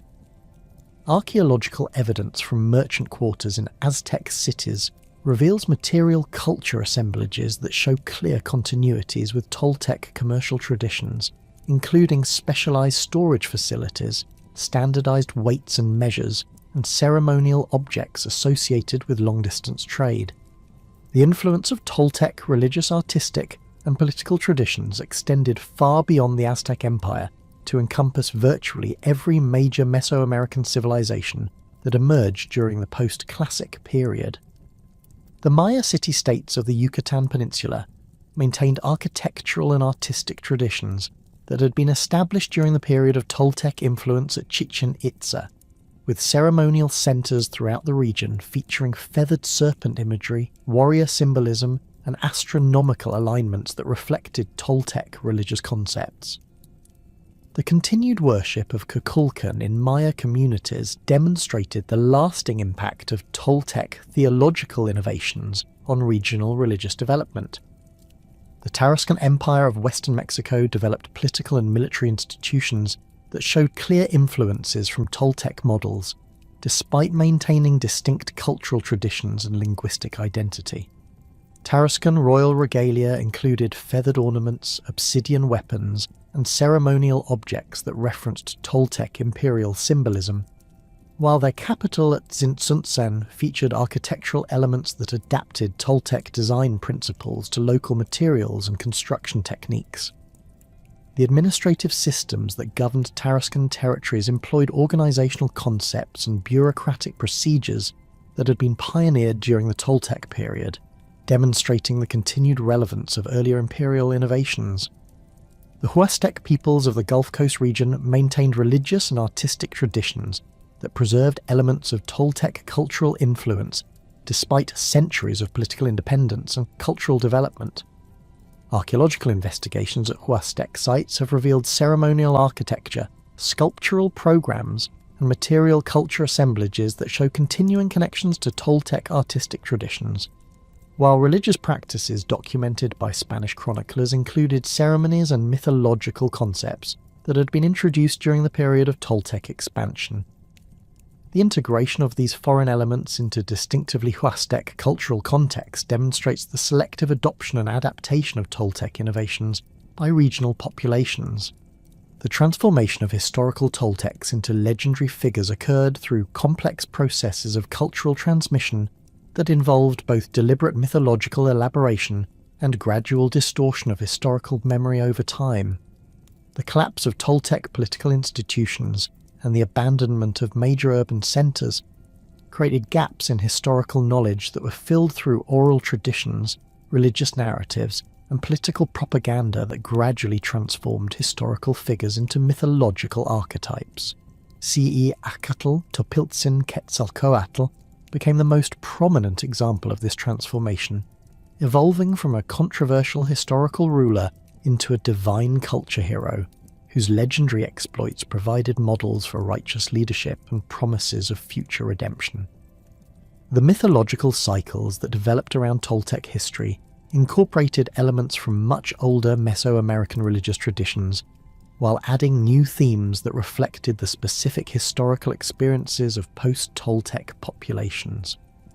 The concept of Tolan as a golden age of peace, prosperity, and cultural achievement provided ideological frameworks that could be used to criticize contemporary conditions while promising future restoration of ideal social and political arrangements. These mythological constructions served important psychological and social functions by providing hope during periods of crisis while establishing standards for evaluating political leadership and social organisation. The preservation and transmission of these legendary narratives occurred through various institutional mechanisms that ensured their survival across centuries of political and cultural change. Priestly schools maintained oral traditions and written records that preserved mythological knowledge, while royal courts patronised artists and historians who created visual and literary works that transmitted legendary narratives to new generations. The integration of Toltec mythology into religious ceremonies, political rituals, and educational curricula ensured that these traditions remained vital components of Mesoamerican cultural identity long after their historical origins had been forgotten or transformed beyond recognition. Modern archaeological discoveries have provided increasingly sophisticated understanding of Toltec civilization that both confirms and challenges traditional interpretations of their historical significance and cultural achievements. Excavations at Tollan and other major sites have revealed evidence for urban planning, architectural innovation, and craft specialization that demonstrates the genuine achievements of Toltec civilization while placing these accomplishments within broader contexts of Mesoamerican cultural development. The archaeological record reveals a complex society that combined military expansion with cultural synthesis, creating imperial institutions that influenced regional development while adapting to diverse local conditions and populations. The chronological frameworks established through radiocarbon dating, ceramic analysis, and stratigraphic investigation have provided more precise understanding of Toltec development that clarifies the relationship between historical events and later mythological elaborations.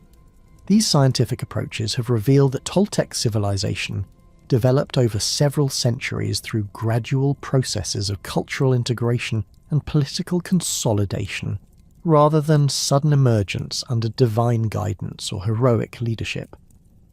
The archaeological evidence demonstrates that Toltec achievements resulted from collective efforts by diverse populations rather than the individual genius of legendary rulers, providing more realistic appreciation for the social and economic foundations that supported their cultural innovations. Ongoing scholarly debates about Toltec civilization's true extent and nature reflect both the limitations of available evidence and the complexity of cultural processes that created their distinctive achievements. The geographic boundaries of direct Toltec political control remain difficult to establish with precision, while the mechanisms through which Toltec cultural influence spread throughout Mesoamerica continue to generate competing interpretations among researchers. Some scholars emphasize military conquest and political domination as primary factors in Toltec expansion, while others stress commercial relationships, cultural attraction, and voluntary adoption of Toltec innovations by regional populations. The relationship between archaeological evidence and ethno-historical accounts presents particular challenges for understanding Toltec civilization, as later sources were influenced by political agendas and mythological elaborations that may not accurately reflect historical realities. The integration of scientific archaeological data with traditional historical narratives requires careful evaluation of source reliability and cultural context, while recognition of indigenous perspectives and knowledge systems provides important insights that complement Western academic approaches. These methodological considerations continue to shape research directions and interpretive frameworks that guide contemporary Toltec studies. The significance of Toltec civilization in Mesoamerican history extends far beyond their specific political and cultural achievements to encompass their role as cultural mediators who facilitated the transmission of innovations, ideas, and traditions across vast geographic and temporal distances. Their imperial system created networks of communication and exchange that connected diverse populations while establishing precedents for political organisation, religious practice, and artistic expression that would influence regional development for centuries. The collapse of Toltec political power did not end their historical influence, but rather began a new phase of cultural transmission that would ultimately shape the development of every major Mesoamerican civilization that followed. The legacy of Tollan as the archetypal civilized city continued to inspire urban planning and architectural design throughout Mesoamerica, with later rulers consciously attempting to recreate the perceived perfection of the Toltec capital in their own ceremonial centres. This idealisation of Toltec urban achievement provided both practical models and symbolic frameworks that guided city planning decisions while establishing standards for evaluating civic accomplishment. The enduring influence of Toltec urban design principles demonstrates the lasting impact of their innovations on Mesoamerican concepts of proper social organisation and physical environment. The transformation of Toltec history into mythology created cultural resources that continue to influence Mesoamerican societies long after the Spanish conquest, with indigenous communities maintaining traditions and beliefs that preserved elements of Toltec religious and political thought. Colonial and modern indigenous movements have drawn upon Toltec symbolism and mythology to articulate cultural identity and political resistance, demonstrating the continuing relevance of these ancient traditions for contemporary indigenous peoples. The persistence of Toltec cultural influence across more than a millennium of historical change testifies to the enduring power of their achievements and the universal appeal of their vision of the civilized society. The study of Toltec civilization thus provides crucial insights into the processes of cultural development, imperial expansion, and historical transmission that shaped Mesoamerican history, while offering broader perspectives on the relationship between political power and cultural achievement in human societies. Their legacy demonstrates that historical influence extends far beyond the chronological boundaries of political dominance, creating cultural foundations that continue to shape human experience across generations and centuries. The Toltecs, whether viewed as historical actors or mythological archetypes, remain essential figures for understanding the development of one of the world's great cultural traditions and the enduring human quest for social perfection and cultural achievement,